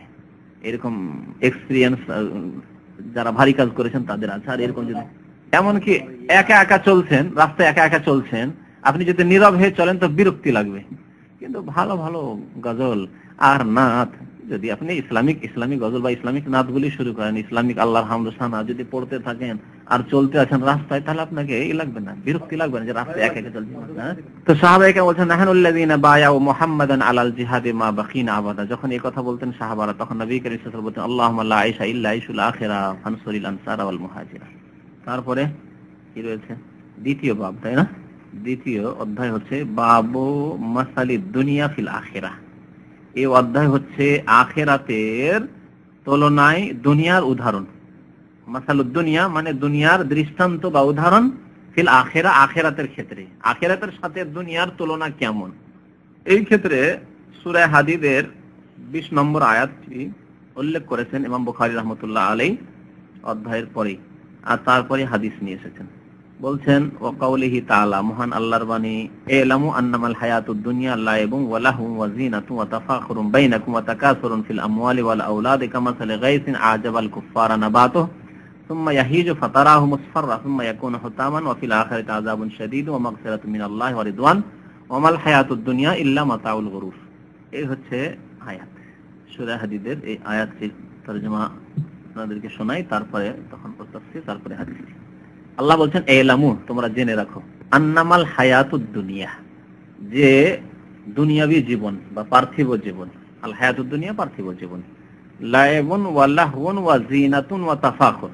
কয়টি কথা আল্লাহ বলেছেন দেখেন, লাইবুন ওয়া লাহওয়ান ওয়া যিনাতুন ওয়া তাফাখুরুন বাইনাকুম ওয়া তাকাসুরুন ফিল আমওয়ালি ওয়াল আওলাদ। তাহলে 5টি কথা, তাই না? পার্থিব জীবন সম্পর্কে কি? ক্রীড়া কৌতুক, লাইব ওয়া লাহ খেলাধুলা, যেমন খেলাধুলা বলি আরবিতে, এই দুটি শব্দের অর্থ এরকম। ক্রীড়া কৌতুক কাছাকাছি অর্থ, লায়েব এবং লাহ। লায়েব খেলাধুলা, যেমন ফুটবল খেলা, ক্রিকেট খেলা, এগুলোকে কি বলে? লায়েব বলে। এই জন্য খেলার ফিল্ডকে মালআব বলা হয়। আর একটু রং তামাশায় মেতে থাকা, এটা হচ্ছে লাহ। এটা হচ্ছে লাহ। ফুটবল খেলা, ক্রিকেট খেলা, এই কোনো কিছু খেলা, টেনিস খেলা, এই খেলা, ভলিবল খেলা, এগুলো লাহ নয়, এগুলো হচ্ছে লায়েব। আর লাহ হচ্ছে যে দুনিয়ার রং তামাশা একটু মেতে থাকা, গল্প গুজবে মেতে থাকা, আনন্দ ফুর্তি করা, এই ধরনের। তাই বলছেন যে এগুলি হচ্ছে কি, দুনিয়া হচ্ছে কি, পার্থিব জীবন হচ্ছে কি, ক্রীড়া কৌতুক। আর কি? ওয়াজিনা, জিনাতুন মানে অলংকার, জিনা মানে সাজসজ্জা, অলংকার, জাঁকজমক। এই জন্য অনুবাদকারী বলছেন জাঁকজমক, জিনা। দুনিয়ার পিছনে মানুষ ছুটছে কেন? দুনিয়াতে দুই ভাগে ভাগ করা যায় দুনিয়ার জীবনকে বা পার্থিব জীবনের ভোগের বস্তুগুলিকে। একটি হচ্ছে নেতৃত্ব, একটি হচ্ছে পয়সা। এক হচ্ছে নেতৃত্ব আর এক হচ্ছে পয়সা। তাহলে এগুলি কি? এগুলি সব জাঁকজমক। নেতৃত্বের পিছনে ছোটার জন্য কত রিস্ক নিচ্ছে, কত ঝুঁকিতে আছে, যে কখন দিকে মেরে দেয়, তারপরেও ছাড়ছে না, আছে ওতে লেগে নেতৃত্বের গদিতে পৌঁছার জন্য। আর এইরকমই ধন সম্পদের ক্ষেত্রে হাসিল করার ক্ষেত্রে। আর দুনিয়ার আরেকটি দিক হচ্ছে নারী জাতি, এটিও দুনিয়ার ভোগের বস্তু। এগুলি হচ্ছে দুনিয়ার বস্তু, এগুলি হচ্ছে জিনা। এই জন্য আল্লাহ রাব্বুল বলেছেন আল মাল ওয়াল বানুন জিনাতুল হায়াতিদ দুনিয়া। আরেকটি আয়াতে বলেছেন মাল, আল্লাহ বলেছেন, আর বানুন আর সন্তান। মাল আর সন্তান, সন্তান তখন সন্তানের মাও, এগুলি কি জিনাতুল হায়াতিদ দুনিয়া, পার্থিব জীবনের এগুলি হচ্ছে অলংকার, সাজ। আর এগুলির পিছনে পৃথিবীর মানুষ ছুটেছে, জাকজমক। আর কি ওয়াতাফাখুরুন বাইনাকুম, এই পার্থিব জীবন হচ্ছে কি পারস্পরিক অহংকার প্রকাশের বিষয়। এগুলো নিয়ে মানুষ অহংকার প্রকাশ করছে, আমি এইরকম নেতা হয়েছি, আমি এইরকম বুদ্ধিমান হয়েছি, আমি এইরকম পয়সাওয়ালা হয়েছি, আমি এই রকমের বিল্ডিং বাড়ি তৈরি করেছি, আমি অমুক শহরে এত বড় বাড়ি তৈরি করেছি, এত জমি জায়গা কিনেছি। এগুলি কি তাফাখুরুন বাইনাকুম। তারপরে যাদের কাছে ওই রকম জনবল আছে, পেছনে মস্তান, তার পিছনে অনেক লোকজন আছে, অহংকার, আমার দলে এত লোক আছে, আমার একটা ডাকে এত লোক এক্ষুনি বেরিয়ে পড়বে। এগুলো কি তাফাখুরুন বাইনাকুম। এগুলি হচ্ছে অহংকারের বিষয়, যা নিয়ে মানুষ অহংকার করে থাকে, পার্থিব জীবন নিয়ে বা পার্থিব ভোগের বস্তুগুলি নিয়ে অহংকার করে থাকে। ওয়া তাকাসুরুন ফিল আমওয়ালি ওয়াল আওলাদ, আর ধন সম্পদ ও সন্তান সন্ততির প্রাচুর্য লাভের প্রতিযোগিতা। তাকাসুরুন মানে হচ্ছে কি কাসরাত থেকে আধিক্য, আধিক্যের প্রতিযোগিতা, আধিক্যের প্রতিযোগিতা। এই তাকাসুর ওখান থেকে সূরা তাকাসুর। আলহাকুমুত তাকাসুর, তোমাদেরকে মশগুল করে দিয়েছে, ব্যস্ত করে দিয়েছে কি তাকাসুর মানে আধিক্যের প্রতিযোগিতা। কত বেশি বাড়তে পারি, কত বড় নেতৃত্ব পেতে পারি, কত টাকা পয়সা ইনকাম করতে পারি, কত বড় বাড়ি করতে পারি, কত নিউ মডেলের গাড়ি খরিদ করতে পারি, কত মূল্যবান সোফা সেট নিয়ে আসতে পারি, এই প্রতিযোগিতায় চলছে। ওয়া তাকাসুরুন ফিল আমওয়ালি ওয়াল আওলাদ, ধন সম্পদের ক্ষেত্রে, আওলাদের ক্ষেত্রে। একটা যুগ ছিল যে বেশি সন্তান হওয়াকে পার্থিব কি মনে করত, ক্ষেত্রে গৌরব মনে করত। আজকাল মানুষের প্রকৃতি এত বিকৃত হয়েছে যে যেটি ছিল একটি গৌরবের বিষয়, সন্তান সন্ততির আধিক্য, সেই ক্ষেত্রে যত কম সন্তান হবে তত ভালো। ধনের ক্ষেত্রে কিন্তু না। আগের মানুষরা ধন চাইতে বেশি জনকে গুরুত্ব দিত, আর আজকালকার মানুষরা না, নিজের জন চাই না, আপন জন চাই না। এই মস্তান হয়ে, মস্তান পুষে পুষে, চোর গন্ডা বাটমারদেরকে পুষে পুষে নেতৃত্ব দিবে। আজকালকার নেতাদের অবস্থা এরকম, চোর গন্ডা বাটমার আর সন্ত্রাসী পুষে রেখেছে সমস্ত দলগুলি, কিন্তু নিজের সন্তান সন্ততি বেশি চাই না। প্রকৃতি বিকৃত হয়ে গেছে, মানুষের ফিতরাত মাস্ক হয়ে গেছে, নেচার বিগড়ে গেছে। ধন সম্পদ সন্তান সন্ততির প্রাচুর্য লাভের প্রতিযোগিতা ব্যতীত আর কিছু নয়। কামাসালে গায়েস, এগুলি হলো পার্থিব জীবনের পাঁচটি বিষয়ের কথা আল্লাহ বললেন। লাইবুন ওয়া লাহু ওয়া জিনাতুন ওয়া তাফাখুরুন ওয়া তাকাসুরুন বাইনাকুম ফিল আমওয়ালি ওয়াল আওলাদ। এর উদাহরণ কেমন? আল্লাহ বলেন কামাসালে গায়েস, গায়েস মানে বৃষ্টির মতো। এর উদাহরণ হচ্ছে পৃথিবীর এইসব ভোগের বস্তুগুলি বৃষ্টির মতো। আজাবাল কুফারা নাবাতুহু, এখানে কুফারের অর্থ হচ্ছে চাষি, কাফেরের বহু বচন কুফার, কাফের মানে চাষি। কোরআন ভাষায় কাফের চাষিকে বলে একটি তাফসীর, যদিও দ্বিতীয় তাফসীরে বলা হয়েছে কাফের মানে কাফের, কুফার মানে কাফের, অমুসলিম, আল্লাহদ্রোহী, আল্লাহকে অস্বীকারী। তো বৃষ্টি বর্ষণ যখন হয় তখন কি হয়, জমি জায়গা, এই যে ফসল রয়েছে, শস্য ক্ষেত রয়েছে, এগুলিতে কি হয়, ফসল সবুজ হয়ে ওঠে, সুন্দর হয়ে ওঠে। তখন আজাবাল কুফারা নাবাতুহু, তখন এই সব দেখে চাষি অত্যন্ত খুশি হয়। আজাব মানে খুশি হয়। এর উপমা বৃষ্টি, যার দ্বারা উৎপন্ন শস্য সম্ভার কৃষকদের চমৎকৃত করে, কৃষকদেরকে, চাষিদেরকে চমৎকৃত করে। আজাবা, চাষিকে কেন কাফের বলা হলো? আমাদের দেশে এই চাষি, আপনাকে কিন্তু কাফের বলা হয়েছে, বলে তো মেরে দেবে, মেরে খেতে হবে, খবরদার এরকম কাজ করিয়েন না। কিন্তু জেনে রাখতে হবে যে চাষি কি আরবি ভাষায় কাফের বলা হয়। চাষির আরবি, অন্য আরবিও আছে, চাষিকে ফাল্লাহ, ফাল্লাহ বলে। ফাল্লাহ মানে চাষি, মোজারে মানে চাষি, মাজরা মানে ক্ষেত, ফার্ম, আর মোজারে মানে চাষি, বিভিন্ন আরবি আছে চাষি। কিন্তু কাফের মানেও চাষি। কাফের, চাষিকে কাফের কেন বলে? কাফারা মানে ঢেকে দেওয়া। আর চাষি করে কি, জমি চাষ করার পরে বীজ ছিটিয়ে দেয়, আর বীজ ছিটিয়ে দেওয়ার পরে আবার তার উপরে মাটিকে বরাবর করে দিয়ে বীজকে কি করলো, ঢেকে দিল। বীজকে যেহেতু মাটিতে ঢেকে দেয়, সেই জন্য চাষিকে কাফের বলা হয়। কাফারা মানে সাতারা, এক কথায় কাফারা মানে, এই জন্য ভাষাবিদগণ বলেছেন আল কুফরু আত তাগতিয়া, কুফর মানে আবৃত করা, ঢেকে দেওয়া। চাষিকে এই অর্থে কাফের বলা হয় যে চাষি বীজকে মাটিতে ঢেকে দেয়। আচ্ছা, কাফেরকে কাফের কেন বলে তাহলে? অমুসলিমকে কেন কাফের, নাস্তিককে কেন কাফের? লিআন্নাহু ইউকাত্তিল হাক্কা বিল বাতিল, কারণ কাফের হককে বাতিল দিয়ে ঢেকে দেয়, আবৃত করে দেয়। কৃষকদের এই অর্থ করেছে। দ্বিতীয় তাফসীরটি শুনেন, আজাবাল কুফারা নাবাতু, কাফেরের লক্ষ্য উদ্দেশ্য কি, টার্গেট কি? আখিরাত না দুনিয়া? চাষির কথা বলছি না, কাফের অমুসলিম বা যে দুনিয়ামুখী একেবারে বেনামাজি, বিধর্মী, নাস্তিক, আল্লাহ পরকালে বিশ্বাসী নয়, পরকাল সম্পর্কে মোটেই চিন্তাশীল নয়, তার চিন্তা কি? পেট, দুনিয়া। আর দুনিয়াতে বেঁচে থাকার জন্য খাদ্যদ্রব্যের প্রয়োজন। তাহলে দেশে যদি ফসল ভালো হয় তাহলে কাফের খুশি হবে না হবে না? কাফের খুশি হবে। আল্লাহ বলেন আজাবাল কুফারা নাবাতু, বৃষ্টি বর্ষণের পরে যখন ফসল খুব সুন্দর দেখে জমি জায়গায়, তখন কাফের খুশি হয়। এখানে আর চাষির অর্থ করবেন না। দ্বিতীয় তাফসীর কাফের খুশি, কারণ কাফের লক্ষ্য উদ্দেশ্য হচ্ছে দুনিয়া, সম্পদ, ধন, জমি জায়গা, তারপরে আপনার ভালো ফসল, ভালো বাগান, ভালো ফলের ফলন, ফসলের ফলন, খাদ্যদ্রব্যের ফলন। সুতরাং আজাবাল কুফারা নাবাতু, আল্লাহ নিয়ামতে খুশি হয়। কিন্তু মুমিন এর চাইতে বড় খুশি হবে আখিরাতের কাজ, নামাজ পড়ার চাইতে বেশি খুশি হবে। দুনিয়ার সমস্ত কর্ম একদিকে আর তার এক ওয়াক্তের নামাজ একদিকে, নামাজ তার কাছে বেশি গুরুত্ব রাখে। তার জমি জায়গা, চাষ আবাদ, ফসল পানি সবচাইতে বেশি গুরুত্ব রাখে তার ইবাদত বন্দেগী। তো এই জন্য কাফের মানে, কাফেরও কেউ কেউ অর্থ করেছে। শস্য সম্ভার দেখে কাফের কি হয়? চমৎকৃত হয় বা খুশি হয়। সুম্মা ইয়াহিজু ফাতারাহু মুসফার, অতঃপর এই ফসল যে সবুজ হয়ে উঠলো, সবুজ হওয়ার পর ইয়াহিজু মানে শুকিয়ে গেল। সবুজ হওয়ার পরে কি হয়ে যায়? শুকিয়ে যায়, হঠাৎ করে শুকিয়ে গেল, আল্লাহর আযাবে শুকিয়ে গেল।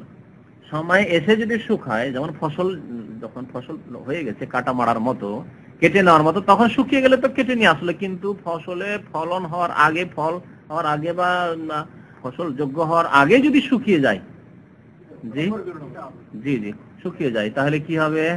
কিছু পাবে? কিছু পাবে না। সুম্মা ইয়াহিজু, অতঃপর তার গেল কি? শুকিয়ে গেল, অতঃপর ওটা শুকিয়ে যায়।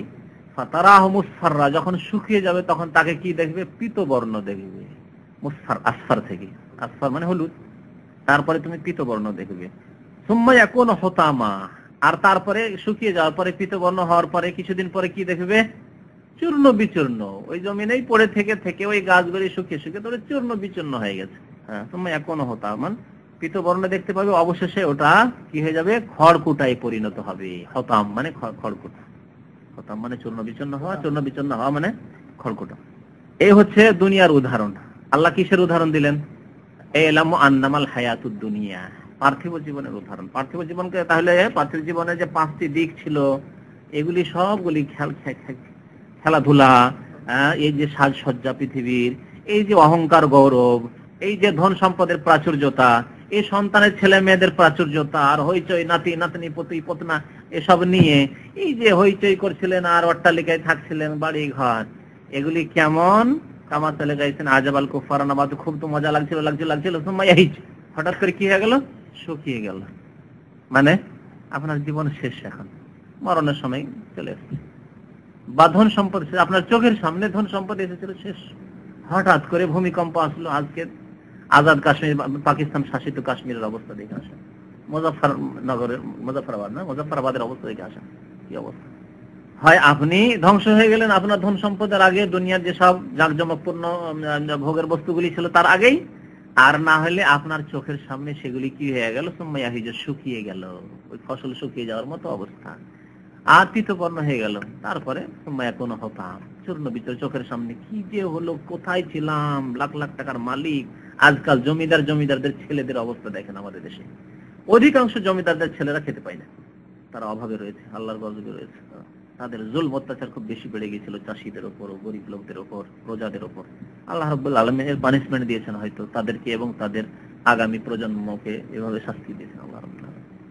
আল্লাহ বলছেন যে এসব জাঁকজমকের বিষয়বস্তু দুনিয়াতে ছিল, তারপরে পরকালে কি? অফিল আখিরাতে আযাবুন শাদীদ, পরকাল থেকে এত গাফেল যে দুনিয়া মেতে রয়েছে, অথচ এই শ্রেণীর লোকদের জন্য যারা দুনিয়াতে মেতে রয়েছে, অফিল আখিরাতে আযাবুন শাদীদ, পরকালে রয়েছে কঠোর শাস্তি। কঠোর শাস্তি কার জন্য? যারা দুনিয়াতে মেতে রয়েছে আর দুনিয়ায় মেতে গিয়ে দিনকে ভুলে গেছে, তাদের জন্য। পক্ষান্তরে ওয়া মাগফিরাতুম মিনাল্লাহি ওয়া রিদওয়ান, কত অলংকার যুক্ত কোরআন কারীমের আয়াত, এবং আল্লাহর পক্ষ থেকে মাগফিরা, মার্জনাও রয়েছে, ওয়া রিদওয়ান, আর আল্লাহর সন্তুষ্টিও রয়েছে, রেজামন্দিও রয়েছে। এটি কার জন্য? যাদেরকে দুনিয়ার এই জাঁকজমক, দুনিয়ার সাজসজ্জা এসব দিন থেকে গাফিল করে দেয়নি, ভুলিয়ে দেয়নি, দিন থেকে, পরকাল থেকে, নামাজ থেকে গাফিল করে দেয়নি, ইবাদত বন্দেগী থেকে গাফিল করে দেয়নি, আল্লাহ শুকরিয়া আদায় থেকে গাফিল করে দেয়নি, গরিব দরিদ্রের হক আদায় করা থেকে গাফিল করে দেয়নি। আল্লাহ দুটি কথা বলেছেন, অফিল আখিরাতে আযাবুন শাদীদ, এক শ্রেণীর মানুষের জন্য, দুনিয়ামুখী লোকদের জন্য আযাবুন শাদীদ, কঠোর শাস্তি, আর যারা দিনমুখী আখিরাতমুখী তাদের জন্য ওয়া মাগফিরাতুম মিনাল্লাহি ওয়া রিদওয়ান। ভুল ত্রুটিও যদি হয়ে যায়, নামাজ পড়ি ভুল ত্রুটি হয়ে গেছে, আল্লাহর ইবাদত বন্দেগী করি কিন্তু কখনো কখনো ভুল ভ্রান্তি হয়ে যাচ্ছে, জেনেই হোক বা না জেনে হোক, আল্লাহ বলছেন মাগফিরাত, যদি ভুল করে দাও তো তোমাদের জন্য মার্জনা রয়েছে, যদি তওবাকারী হয়ে যাও। ইন্নাল্লাহা ইউহিব্বুত তাওয়াবিন ওয়া রিদওয়ান, এবং আল্লাহর রেজামন্দি রয়েছে, সন্তুষ্টি রয়েছে। আমাল হায়াতুদ দুনিয়া ইল্লা মাতাউল গুরুর, আর পার্থিব জীবন হচ্ছে কি মাতাউল গরুর, পার্থিব জীবন ছলনাময় ভোগ ব্যতীত কিছুই নয়। গরুর মানে ছলনা, ধোঁকা, প্রতারণা, আর মাতা মানে ক্ষণিকের ভোগের বস্তু। শাব্দিক অর্থগুলি এরকম। মাতা স্থায়ী ভোগের বস্তুকে মাতা বলা হয় না, মাতা এমন মাল সামানকে বলা হয় যেগুলো ক্ষণিকের ভোগের বস্তু। আর দুনিয়ার সবকিছুই কিন্তু ক্ষণিকের ভোগের বস্তু, আর তার মধ্যেও ক্ষণিকের ভোগের বস্তু সম্পর্কে যদি জানা থাকে যে কতদিন ভোগ করতে পারবো তাও একটা কথা হয়তো, যেহেতু জানা নেই যে কয় মিনিট আর ভোগ করা যাবে, সেজন্য আল্লাহ বলেছেন গরুর, ধোকাই রয়েছে। মনে হচ্ছে যে বাড়ি তৈরি এই বছরটা করলাম, দেশে যাব, যাওয়ার পরে বাড়িতে বাস করব, আর তারপরে আমার স্ত্রী এতদিন কষ্ট করলো তার জন্য 2-3টে কাজের মেয়ে রাখবো, ইত্যাদি কত যে মানে আশা আকাঙ্ক্ষা আর কত কি ছিল মনে, সবকিছু চূর্ণ বিচূর্ণ হয়ে গেল। মাতাউল গরু, ধোঁকা দিয়ে দিল দুনিয়া আপনাকে। এই জন্য আল্লাহ পার্থিব জীবনকে কি বলছেন? অমাল হায়াতুদ দুনিয়া, পার্থিব জীবন কিছু নয় একমাত্র কি ছাড়া? ছলনার ভোগের বস্তু ছাড়া, ছলনাময় ভোগের বস্তু ছাড়া।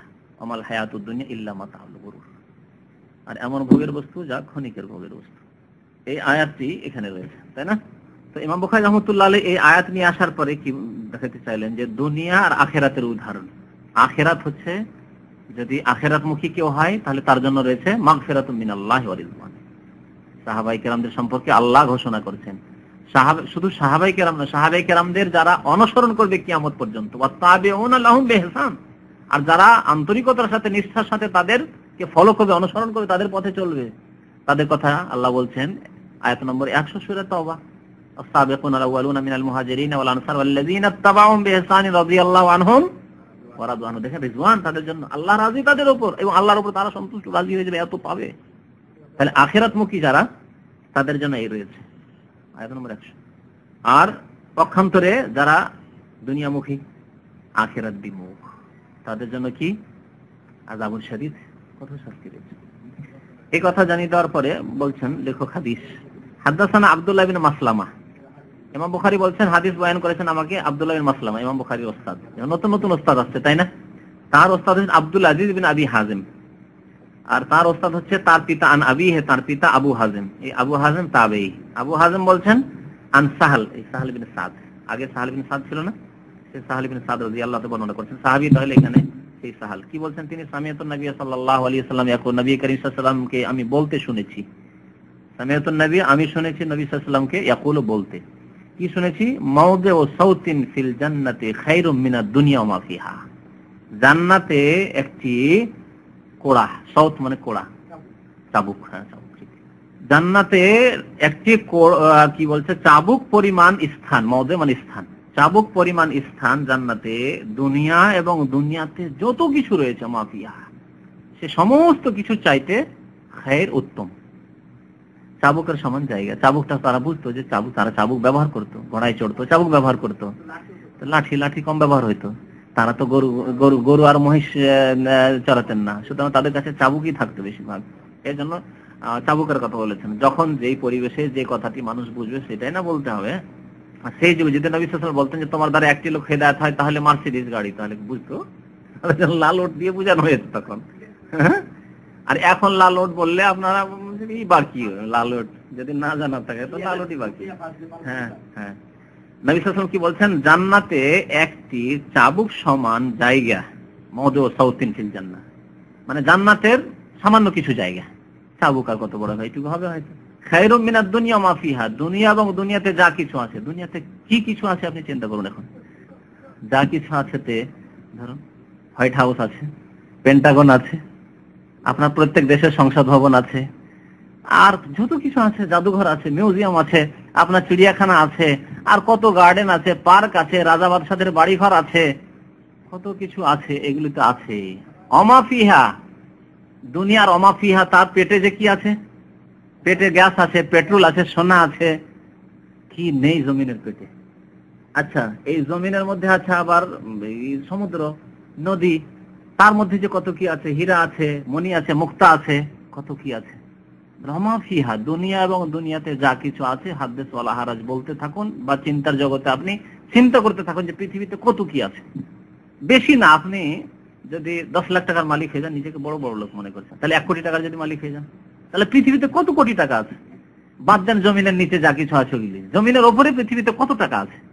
খায়রুম মিনাদ দুনিয়া মা ফিহা, দুনিয়ার সমস্ত কিছু চাইতে উত্তম হচ্ছে জান্নাতের কতটুকু জায়গা? চাবুক পরিমাণ জায়গা, মানে অল্প জায়গা। আল্লাহু আকবার।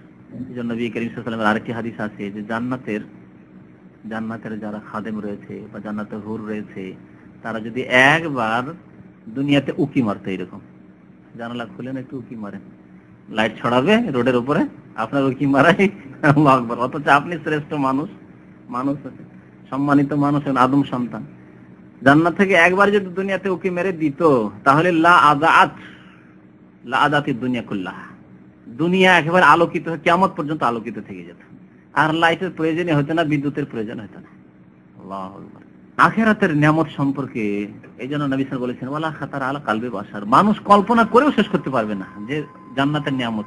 নামগুলি আছে, আপেল আছে, তো সান্তারা আছে, তো মৌসুমী আছে, তো আপনার আঙ্গুর আছে, হ্যাঁ, কলা আছে, এগুলি আছে কিনা কোরআনে? ওতালহিম মানজুদ ইত্যাদি ইত্যাদি, মধু আছে, দুধ আছে, শরাব আছে, কিন্তু নাম আল্লাহ বলছেন এই জন্য অউতু বিহি মুতাশাবিহা, পৃথিবীর এসব নিয়ামতের সাথে সাদৃশ্যতা আছে শুধু নামে, কিন্তু স্বাদে, ভোগের ক্ষেত্রে কোনো অনেক পার্থক্য না, কোনো তুলনা নেই। অনেক পার্থক্য হলে তাহলে তো অনেক আল্লাহু আকবার, যে ওয়ালা, হ্যাঁ, কল্পনা করতে পারেন, কল্পনা করতে পারেন না। ইন্না ফিল জান্নাতে মা লা আইনুন রাআত, না কোনো চোখে দেখেছে পৃথিবীর কোনো চোখে দেখেছে, ওয়ালা উযুনুন সামিআত, না কানে শুনেছে, হ্যাঁ, মিনাদ দুনিয়া মা ফিহা, তাহলে এই সম্পর্কে চিন্তা করে শেষ নেই। ওয়ালা গাদওয়াতুন ফি সাবিলিল্লাহ আও রাওহাতুন খায়রুম মিনাদ দুনিয়া মা ফিহা, সকালবেলা কিছুক্ষণ আল্লাহর রাস্তায় ব্যয় করা, সকালবেলা কিছুক্ষণ আল্লাহর রাস্তায় ব্যয় করা, ফি সাবিলিল্লাহ মানে আল্লাহর রাস্তায় জিহাদ করা, কিন্তু আল্লাহর রাস্তায় জিহাদ করা। আও রাওহাতুন, অথবা বিকাল বেলা, কালকে বলেছিলাম যে আরুহ, রাহা আরুহ মানে বিকাল বেলা যাওয়া, বলেছিলাম না?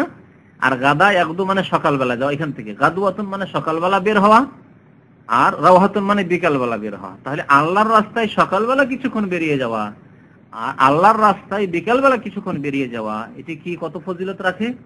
খায়রুম মিনাদ দুনিয়া মা ফিহা, দুনিয়া এবং দুনিয়াতে পৃথিবীতে যা কিছু আছে সবার চাইতে উত্তম, সবকিছু চাইতে উত্তম। হ্যাঁ, তবলিগেরা তবলিগটাকে ফি সাবিলিল্লাহ করে দিয়েছে, কিন্তু নবী করিম সাল্লাল্লাহু আলাইহি ওয়াসাল্লামের জামানায় ফি সাবিলিল্লাহ কাকে বলা হতো? জিহাদকে, সশস্ত্র জিহাদ। কি সশস্ত্র জিহাদের জন্য আল্লাহর রাস্তায় বেরিয়ে সময় দেওয়া, সকালবেলা কিছুক্ষণ সময় দিন আল্লাহর রাস্তায় জিহাদ করতে গিয়ে, পাহারা দিতে গিয়ে, মুসলমানদের পাহারা দিচ্ছে, কাফেররা যাতে করে আক্রমণ না করতে পারে, অথবা বিকালবেলা কিছুক্ষণ সময় দিল, এটি সারা পৃথিবীর সমস্ত নিয়ামত যা কিছু রয়েছে দুনিয়াতে সমস্ত চাইতে উত্তম। কারণ এই সকালবেলা কিছুক্ষণ সময় দিয়ে বা বিকালবেলা কিছুক্ষণ সময় দিয়ে যে নেকিটা হইলো, এই নেকিটা আখিরাতের পাথেই। পক্ষান্তরে দুনিয়াকে যদি নেকির কাজে না লাগানো হয়, তাহলে এই আখিরাতে কোনোই কাজে আসবে না। আফিল আখিরাতে আযাবুন শাদীদ, কোনো কাজে আসবে না। আসবে কি? হ্যাঁ, তবে দুনিয়াকে যদি আবার দিনের কাজে লাগাই, দিনের খেদমতে লাগাই, যেমন ধন সম্পদকে সাদকা খায়রাত করলাম, তাহলে সেটা আবার আখিরাতের পাথেই হলো, তখন সেটা আলাদা একটা বিষয়। ফি সাবিলিল্লাহর শীর্ষ স্থান হচ্ছে সশস্ত্র জিহাদ। আল্লাহ যখন সুযোগ দিবে, কিন্তু যখন তখন না, এগুলো শর্ত সহ। এর জন্য কখন ফারজে কিফায়া, কখন ফারজে আইন। ফারজে আইন হলে যে কোনো সময় বেরিয়ে যাবে, সেই ক্ষেত্রে কারো আদেশের প্রয়োজন নেই। ফারজে কিফায়ার অবস্থায় থাকলে তখন মুসলিম রাষ্ট্রের আমির হইতে হবে। আজকে সারা বিশ্বের মুসলিম বিনা আমিরে জীবনযাপন করছে, আমির নেই। আচ্ছা, আমির নাকি? আমিরুল মুমিন আছে? উমারের কেউ নায়েব আছে নাকি? উসমানের, আলীর কেউ নায়েব আছে? আবু বকরের কেউ নায়েব আছে, অ্যাসিস্ট্যান্ট আছে, স্থলাভিষিক্ত হয়েছে? নেই, তাহলে আমরা মুসলিম জাতি বিনা আমিরে জীবনযাপন করছি সারা বিশ্বের মানুষ। তাহলে যখন আমির নেই, জিহাদ নেই। এখানে খণ্ডন ওই সব যুবকদের যারা বিভ্রান্তির শিকার হয়ে আজকাল বিভিন্ন দেশে, মুসলিম দেশে অস্ত্র ধারণ করছে। আর কিছু মুসলিম মারলো, কিছু অমুসলিমকে মারলো, আর মনে করলো যে জিহাদ করে দিলাম। বিনা আমিরে, বিনা আমিরে জিহাদ করা জিহাদ নয়। এটি হচ্ছে এই অবস্থায় মরে যাওয়া, জাহিলিয়াতের মরণ মরা। সুতরাং এগুলি আমির নাই। জামাত ইসলামীর এক আমির, তবলিগ জামাতের আমির, আহলে হাদিসের এক আমির, আর আন্দোলনের এক আমির, আর আপনার আবার জিহাদি দলগুলির আমির। এগুলি আমির হচ্ছে এমনি জামাতি আমির। এই জামাতি আমির, জামাতের মাধ্যমে যদি দিনের কাজ হয় তো ভালো কথা, যদি দিনের খালেস কাজ হয় তাহলে। আর এগুলি হাদিসের আলোকে আমির নয়, যে আমিরের কথা বলা হয়েছে যে আমিরের হাতে ক্ষমতা রয়েছে, অর্থাৎ রাষ্ট্রনেতা হইতে হবে।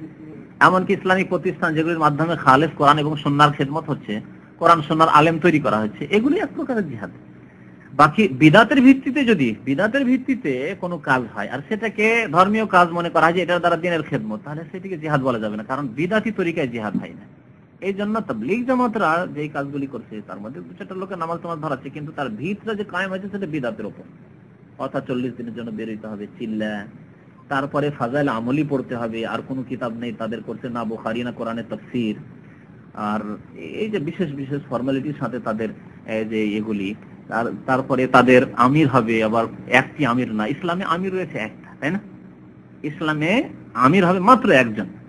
সে আমিরের অনুপস্থিতি তার নায়েব থাকতে পারে, যে অনুপস্থিত থাকলে তার জন্য নায়েব, অ্যাসিস্ট্যান্ট আমির। কিন্তু তাদের আমির কেমন জানেন? তবলিগি চিল্লার ভাইদের সাথে গাস্ট করেছে। গাস্ট বুঝেন তো? ওই যে গ্রামে গ্রামে যায় তারা, লোকজনকে ডাকতে গাস্ট বলে ওটাকে, ফার্সি ভাষা। গাস্ট মানে ঘোরাফেরা করা, আরবিতে জওলা বলে। তো গাস্ট করতে গেলে একজন থাকবে আমির, একজনের নাম হচ্ছে রাহবার, একজনের নাম হচ্ছে মোতাকাল্লিম, আর বাকি লোক দোয়া করবে। এদের কাজ। তাহলে আমির তাদের তিনটা। বিদাত। তো এই তাবলীগ জামাত প্রতিষ্ঠাই হয়েছে বিদাতের ভিত্তির উপর। আর বিদাত প্রতিষ্ঠা করার জন্য, কোরআন সুন্নাহ প্রতিষ্ঠা করার জন্য নয়। দুইটি জিনিস প্রতিষ্ঠা করার জন্য, আর দুটি বিদাত। একটা হচ্ছে সুফিজম প্রতিষ্ঠা করার জন্য, আর আরেকটা হচ্ছে গোড়া মযহাবপন্থী মুসলমান তৈরি করার জন্য, মযহাবী মুসলমান তৈরি করার জন্য। আর এটা যেই গ্রাম থেকে এই তাবলীগ জামাত শুরু হয়েছিল, ভারতের মেওয়াত থেকে, হরিয়ানার মেওয়াত থেকে ইলিয়াস সাহেব যখন তাবলীগ শুরু করলেন, মেওয়াতে কিছু লোক আহলে হাদিস হয়ে যায়, হানাফি থেকে আহলে হাদিস হয়ে যায়। রহস্য জানে না অনেকে, আহলে হাদিস ভাইরা আমাদের অনেকে জানে না, যার ফলে ধোঁকা খেয়ে যায়। যখন কিছু লোক আহলে হাদিস হয়ে গেল, তখন হানাফিদের নিকটে মজাব ছেড়ে দেওয়া মানে তো অজব তরক করে, তো গুমরাহ পথভ্রষ্ট হয়ে গেছে। আর আহলে হাদিস হয়ে যাওয়া মানে, কিছু লোক আহলে হাদিস হলে তখন মানুষের মধ্যে তো খোঁজাখুঁজি শুরু হয়ে যাবে, গবেষণা শুরু হয়ে যাবে, তাহলে তো আহলে হাদিসের লাইন ধরে নেবে। এখন এই আহলে হাদিস হওয়া থেকে কি করে বাঁচানো যায় হানাফিদেরকে, আর হানাফি মযহাব কি করে টিকানো যায়? আর হানাফি মযহাব না টিকলে সুফিজমও টিকবে না, কারণ যে আহলে হাদিস হবে, যে মযহাব ছেড়ে দিলে সে সুফিজম পীরে বিশ্বাসী কি করে হইতে পারে? হতেই পারে না। ভালো রহস্য মনে রাখবেন, এই মেওয়াতে প্রথম আহলে হাদিস হয়ে যায় কিছু হানাফিরা। তখন মাথা খারাপ হয়ে হলে দেওবন্দি আলেমদের সাথে ইলিয়াস সাহেব তখন সেখান থেকে চিল্লা শুরু করলেন। টার্গেট হচ্ছে দুটি, যে হানাফি মযহাব টিকাতে হবে, আর আমাদের পীর মুরিদি সুফিজম টিকাতে হবে। এই জন্য এর নাম তাবলীগ নয়, এর নাম আমরা বলি তাহনিফ, মানে হানাফি বানানো। বুঝছেন? 16 পয়জনে হানাফি বানানো। যদি কেউ হানাফি নাও থাকে, তাবলীগে যাওয়ার মাধ্যমে তার আকীদাকে এমন মেরে দিবে 16 পয়জন দিয়ে, বিষ দিয়ে, যে তার মধ্যে আর ওই থাকবে না, আকীদা তার শক্ত থাকবে না, সব ঠিক। বিদাত বরণ করতে তার অভ্যাস হয়ে যাবে। বিদাত করে করে করে করে চিল্লাতে গিয়ে তখন বুঝবেন না, এগুলো সব ঠিক আছে, ঠিক আছে, ঠিক আছে, ঠিক আছে। এইরকম আরব অনেক জাহেল আরবরা দাড়ি ছেড়েছে, কিন্তু আলেম ওলামা কোনো আরব একটি আলেমও তাবলীগ জামাতে যায় না। কিন্তু যায় কারা? কাতার হচ্ছে আরবদের মধ্যে তাবলীগের আড্ডা। এদের জাহেল বেশি, ভালো কোনো আলেম নেই কাতারে। এখান থেকে জাহেল যারা ধার্মিক, তারা দেখে যে আরে এত পরেজগার, এত সুন্দর করে তাহাজ্জুদ পড়ে, এত দিনদার, এত বড় বড় দাড়ি, আর এত তারা জিকির আজকার করে, তো এই দলটি তো খুব ভালো দল, ধার্মিক দল। তখন এদের সাথে ছুটে যায়। এরা ভারত যায়, এরা বাংলাদেশ যায়, টঙ্গী যায়, কাকরাইল যায়, এরা পাকিস্তান রায়ওয়ান যায়। এগুলো হচ্ছে তাবলীগের মার্কাজ। তো কি বলছিলাম? জিহাদ ফি সাবিলিল্লাহ। তো জিহাদ হইতে হবে সুন্নতের ভিত্তিতে, কায়েম হইতে হবে। দাওয়াতের কাজ করা জিহাদ ফি সাবিলিল্লাহর অন্তর্ভুক্ত, কারণ সুন্নতের ভিত্তিতে আপনি তাওহীদের দাওয়াত দিচ্ছেন, সুন্নাহর দাওয়াত দিচ্ছেন। প্রথম তাওহীদের দাওয়াত দিয়ে আরম্ভ করছেন, তারপর নামাজ, সুন্নাহ। এটা হচ্ছে একরকমের জিহাদ ফি সাবিলিল্লাহ, আল্লাহর রাস্তায় জিহাদ। কিন্তু বিদআতের ভিত্তিতে যে দাওয়াত শুরু হবে, তাবলীগ শুরু হবে, তার নাম জিহাদ নয়। তারপর নিজের আত্মীয় স্বজন, গ্রামগঞ্জ বাদ দিয়ে দূরে দূরে চলে গেল। আর তারপরে আরো রোগ, যেটা ভালো করে শোনেন, সেটা হচ্ছে যে মূর্খ লোকেরা, নিরেট মূর্খ যারা, তারা যাচ্ছে তাবলীগ করতে। কি শিখাবে তারা? গিয়ে শিখালে তো এলেম লাগবে। তাবলীগ মানে পৌঁছানো। কি পৌঁছাতে যাবে? জাহেল মূর্খ বৃদ্ধ গুলো শিখতে যায়, তাহলে তাবলীগ অন্যান্য, তাহলে তালিম বলতে হবে। তালিম কেন বলছেন, এর নাম তবলিগ কেন দিল? তবলিগ জামাত বলো, তালিম জামাত, আমরা তালিম করার জন্য, শেখার জন্য যাচ্ছি। তা তো বলছে না। ধোকা দিতে কেন মুসলিম জাতিকে যে আমরা তবলিগ জামাত? তবলিগ মানে পৌঁছানো, বুঝতে পেরেছেন? হ্যাঁ, আপনার তবলিগি ভাইকে ভালো করে বলবেন, তবলিগ মানে পৌঁছানো। আর জাহেল মূর্খগুলো 60 বছর ধরে তারা হারাম খেলো, সুদ খেলো, ঘুষ খেলো, আর রিটায়ার হওয়ার পরে তা কি তবলিগ করবে? এই অফিসার গুলো যারা দিন সম্পর্কে কোনো জ্ঞান রাখে না। তো সকালবেলা কিছুক্ষণ সময় দেওয়া আর বিকালবেলা কিছুক্ষণ সময় দেওয়া, দুনিয়া এবং দুনিয়ায় যা কিছু রয়েছে সেসব চাইতে উত্তম। নবী করিম সাল্লাল্লাহু আলাইহি ওয়াসাল্লাম, আপনি সকালবেলা হয়তো ডিউটি নেই, 1 ঘন্টা গেলেন বিভিন্ন বিলাতে, যাওয়ার পরে বেনামাজিদেরকে ইসলামের দাওয়াত দিলেন, এটি দুনিয়া এবং দুনিয়াতে যা কিছু রয়েছে তার চেয়ে উত্তম। যেহেতু আজকাল আর অস্ত্রের জিহাদ নেই, সুতরাং কথার জিহাদ বাকি রয়েছে। কলম গেলেন, লিফলেট, পমফ্লেট বা ক্যাসেট দিলেন কাউকে, এগুলি হচ্ছে খায়রুম মিনাদ দুনিয়া মা ফিহা।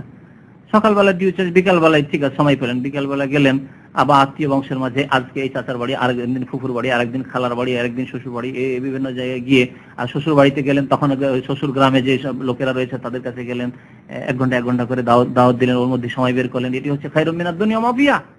এগুলি এসবের অন্তর্ভুক্ত ইনশাআল্লাহ তাআলা। বাকি বিদআতকে ভিত বানিয়ে বিদআতের উপর যেসব বিল্ডিং খাড়া করা হবে সেসব বিল্ডিং ধসে যাবে, কোনো কাজে আসবে না। ইমাম বুখারী বলছেন এই অধ্যায় হচ্ছে নবী করিম সাল্লাল্লাহু আলাইহি সাল্লামের এই বাণী সম্পর্কে, কি যে কোন ফিদ দুনিয়া, তুমি জীবন যাপন করো দুনিয়াতে, পৃথিবীতে, কান্নাকা গরিব, এমন ভাবে যে জানো তুমি অজানা অচেনা ব্যক্তি। গরিব, গরিব আমরা গরিব বলি কাকে? ফকির, দরিদ্রকে। এটা হচ্ছে উর্দু বা বাংলা ভাষা, উর্দু ভাষা থেকে বাংলা ভাষায় এসেছে।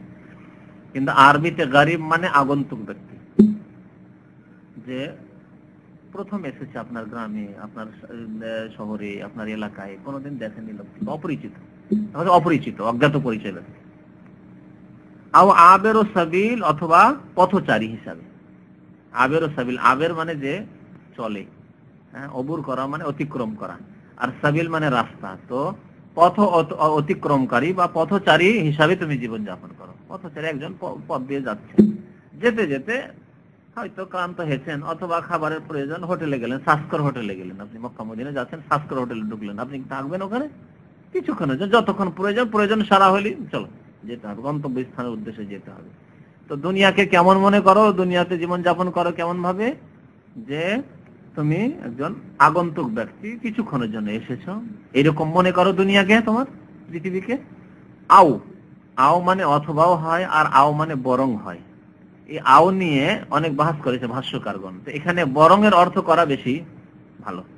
আপনি যদি এই দুনিয়াকে মনে করেন, যে কিরকম মনে করেন, দুজন মানুষ ধরেন, একজন লোক এটাকে মনে করছে, এমনি তো আজকাল অধিকাংশ মানুষ মনে করছে বাস দুনিয়ার দিকে এমন আমরা ধাবিত হয়ে গেছি যে থাকবো, মনে হচ্ছে মরণের কথা স্মরণীয় হয় না, মরণের কথা স্মরণীয় হয় যে কখন যে মরণ চলে আসে, মাসকে মাস চলে যাচ্ছে, মরণের কথা কোনো সময় খেয়ালও আসে না যে মরে যাবো। শুধু পয়সা পয়সা, টাকা পয়সা, ধন দৌলত, এই সেই, নেতৃত্ব, গদি, ব্যক্তি স্বার্থ, এই জন্য কার সাথে লড়াই ঝগড়া, মারা মারি, এতে ব্যস্ত, খেয়ানত, গাদ্দারি, কত রকমের কাজে লেগে আছে, ব্যস্ত দুনিয়া নিয়ে একেবারে।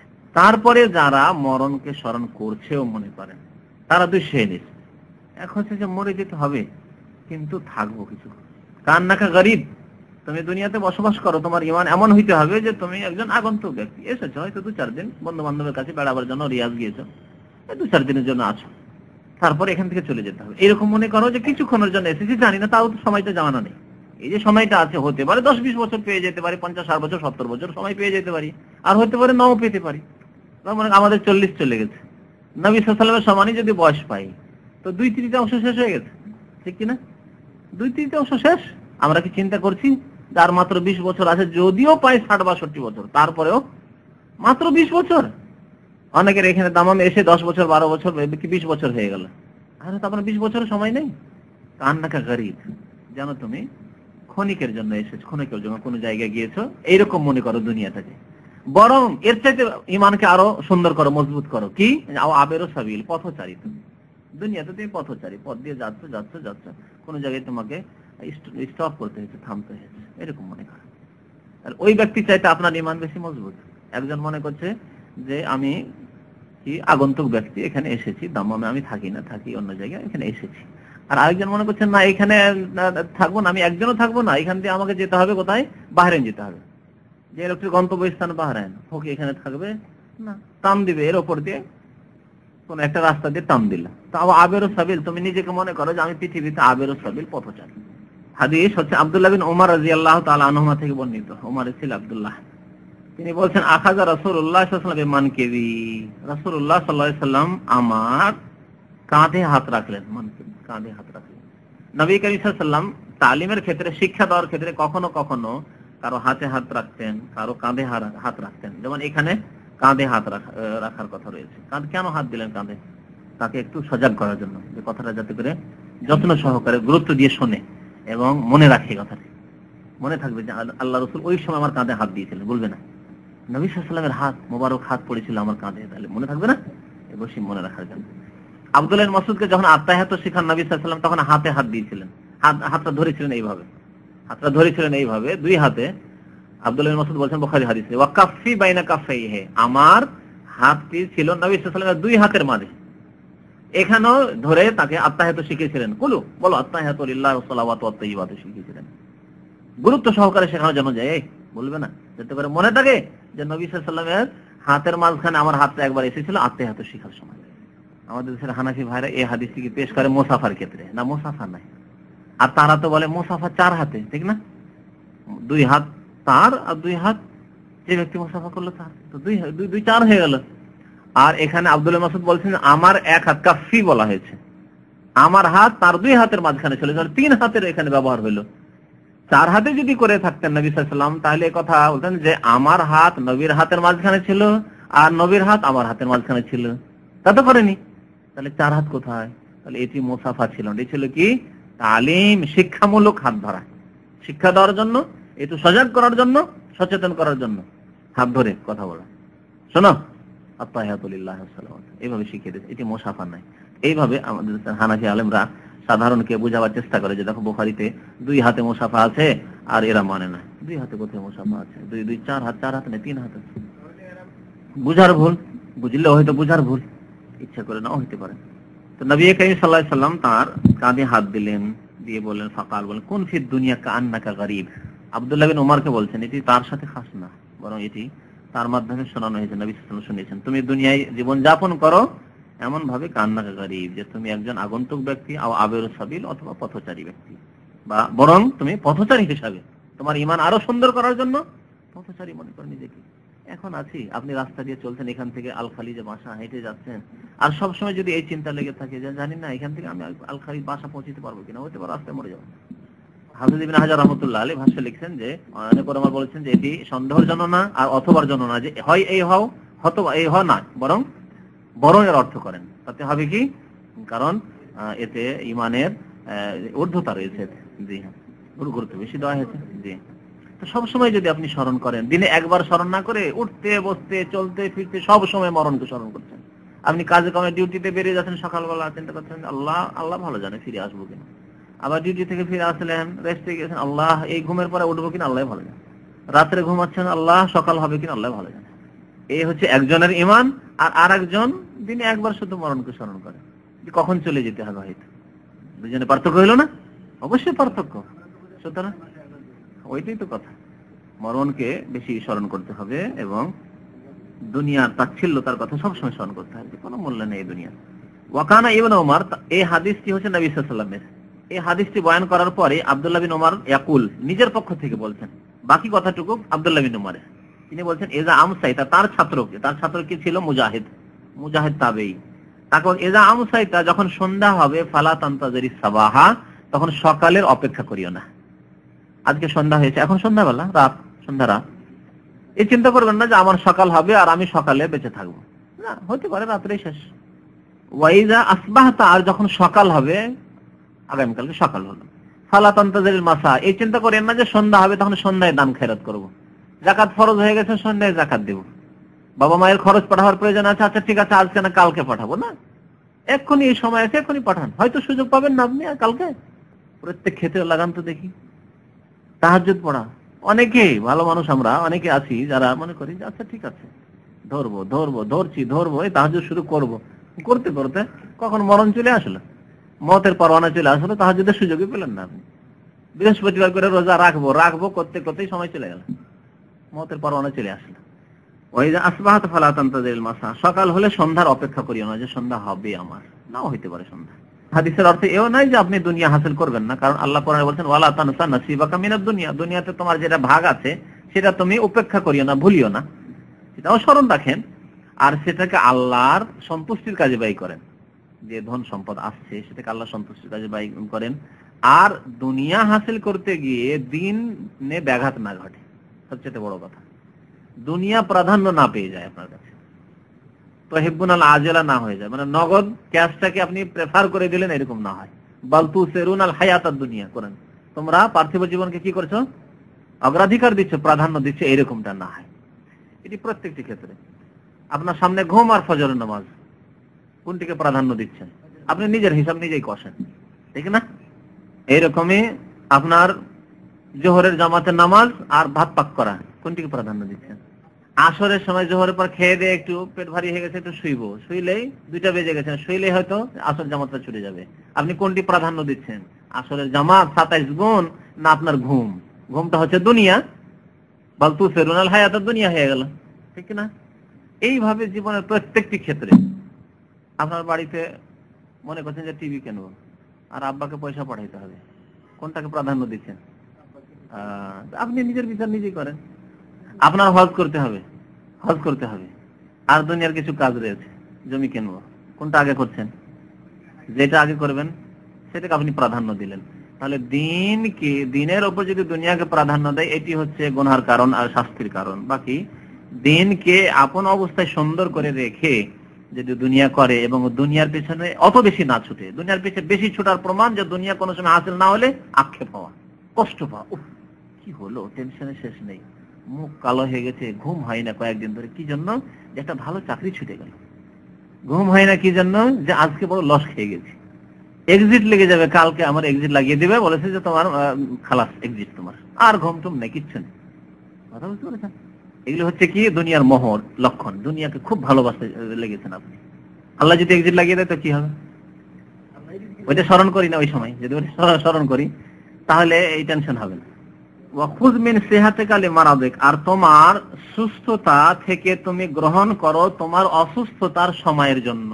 মানে যে সময় তুমি অসুস্থ হয়ে যাবে তখন নফল ইবাদত করতে চাইলে করতে পারবে না, নফল রোজা রাখতে চাইলে রাখতে পারবে না, আরো কল্যাণমূলক কাজ করতে চাইলে করতে পারবে না, দিনের কথা শুনতে চাইলে শুনতে পারবে না, এতক্ষণ হয়তো রাত জাগতে পারবেন না। এই দিন শিখার কথা, শিখা এলেম হাসিল করার কথাই নেন।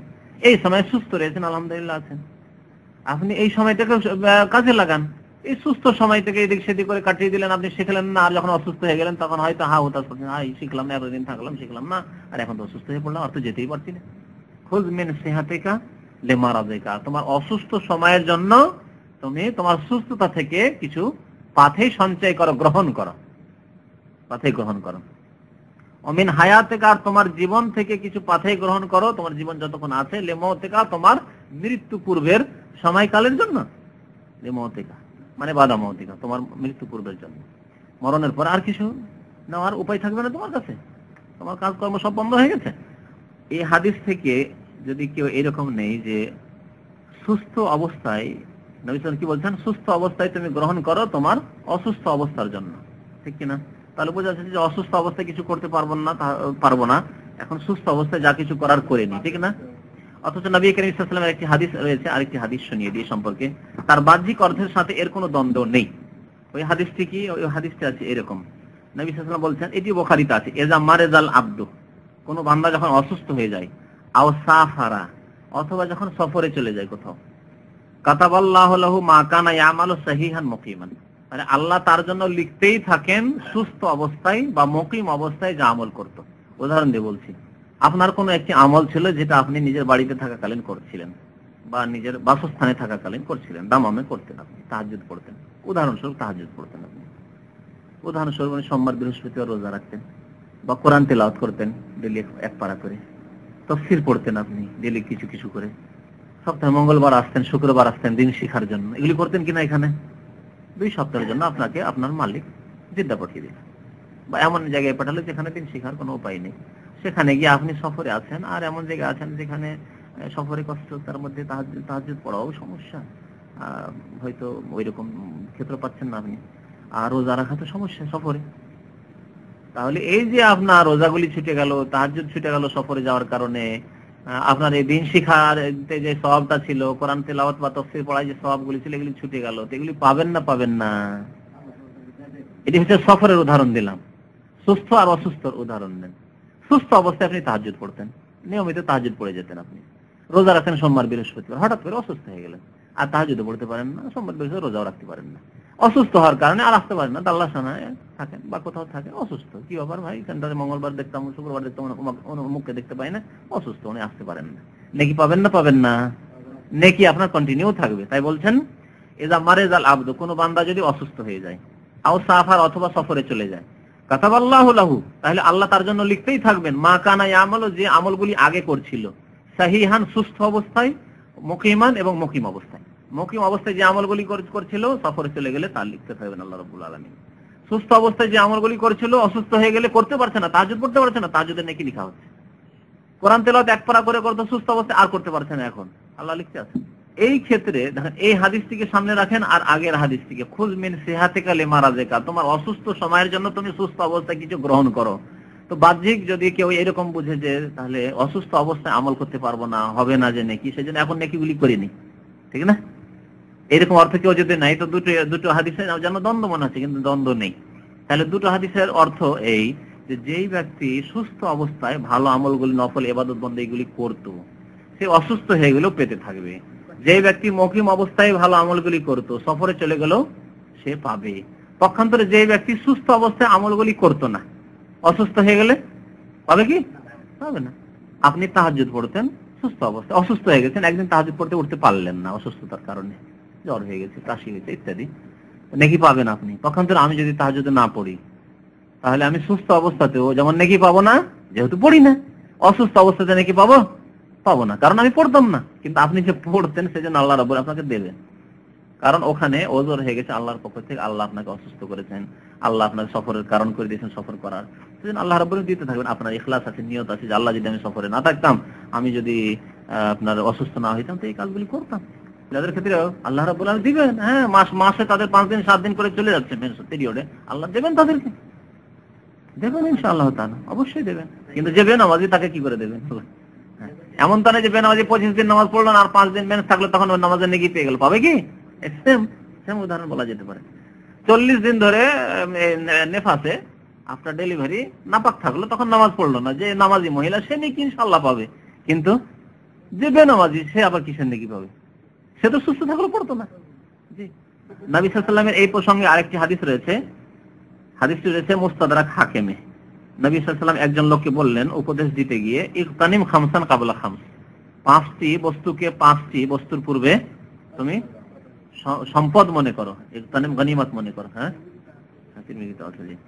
তো ইগতানিম খামসান কাবলা খামস, শাবাবাকা কাবলা হারামিক, একটি হচ্ছে তোমার যৌবনকে তোমার বার্ধক্যের পূর্বে। তাহলে যৌবনকালে আমল করেন, যৌবনকালে যেই রকম আমল করতে পারবেন, মেহনত পরিশ্রম করতে পারবেন, বৃদ্ধ হয়ে গেলে কখনো পারবেন না।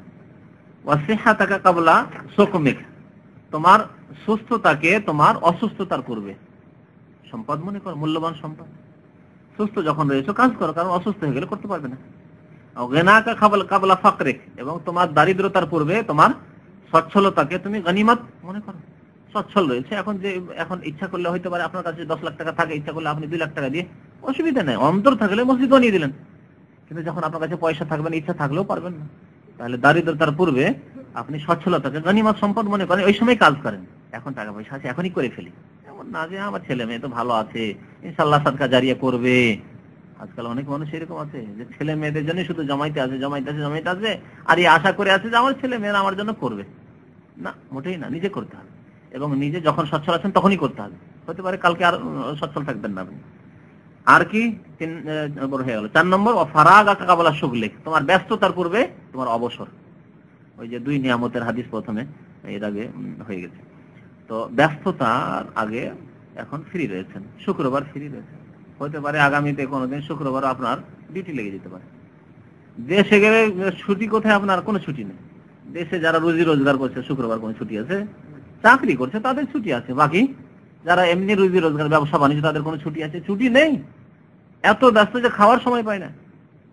তাহলে তার আগে আপনি আলহামদুলিল্লাহ 8 ঘন্টা 9 ঘন্টা ডিউটি করে ফ্রি হয়ে যাচ্ছেন, প্রত্যেক দিন আপনি 2-4 ঘন্টা করে সময় দিতে পারবেন দিন শিক্ষা, দিনের উপর আমল করা বা তাহাজ্জুদ পড়া, এইরকমই আপনার রোজা রাখা, নফল ইবাদত বন্দেগী করা, সময় দিতে পারবেন। 5 নম্বরে তো হায়াতাকা কাবলা মওতিক, তোমার মত মৃত্যুর পূর্বে তোমার জীবনকে তুমি মূল্যবান মনে করো, সম্পদ মনে করো। আজকে হায়াত আছে, কালকে না থাকলে আর কিছু করার নেই, উপায় নেই। কালকে একটি লোক প্রশ্ন করছিল, কালকে একটা প্রোগ্রামে ছিলাম, এক শিক্ষিত লোক ছিল, মানে জেনারেল শিক্ষিত লোক। তো সে জিজ্ঞেস করছে যে একজন লোক 40 বছর ধরে নামাজ পড়েনি, বরং 50 বললো, 50 বছর ধরে নামাজ পড়েনি, তারপরে হঠাৎ করে সে পাগল হয়ে গেছে, বেঁচে আছে এখন, পাগল হয়ে গেছে, তো ওর কি হবে? ও তো এখন পাগল হয়ে গেছে, বলেন তো দেখি, এখন এর তওবার কোনো রাস্তা আছে? কোনো রাস্তা নেই, কোনো রাস্তা নেই তওবার। কেন? তার সে পাগল, তার মানে তার কোনো ইচ্ছা নেই। পাগলের তো কোনো ইচ্ছা থাকে না, আর তওবা তো বিনা ইচ্ছা ছাড়া তওবা হয় না, নিয়ত হইতে হবে। পাগলের তার কোনো নিয়ত নেই, যা কিছু করছে অটোমেটিক। তো যখন তার ইচ্ছা নিয়তি নেই পাগলের, তাহলে তার তওবা নেই। যেমন তাহলে এই পাগলের উদাহরণ একজন মরে যাওয়া লোকের মতো। একজন লোক 50 বছরই বাঁচলো, হঠাৎ করে বিনা তওবাতে মারা গেল, বেনামাজি অবস্থায় মারা গেল, তার যে পরিণাম, এই পাগলের ওই রকমই পরিণাম। আল্লাহ যদি এরপরে তার পাগল হওয়া দূর না করে আর তওবা না করে, তাহলে তার পরিণাম ওই বেঁচে থাকা তার মরে যাওয়ার সমান। আমি বললাম তাকে যে তার বেঁচে থাকা, তার এই সংশয় ছিল যে সে তো বেঁচে আছে, বেঁচে আছে তো কি আছে, এতদিন আল্লাহ তাকে সুযোগ দিয়েছিল, সেই সুযোগ গ্রহণ করেনি, এখন পাগল হয়ে গেছে, তার নিয়ত নেই, তো সুতরাং তওবাও নেই, আর তওবার দরজা তার বন্ধ হয়ে গেছে।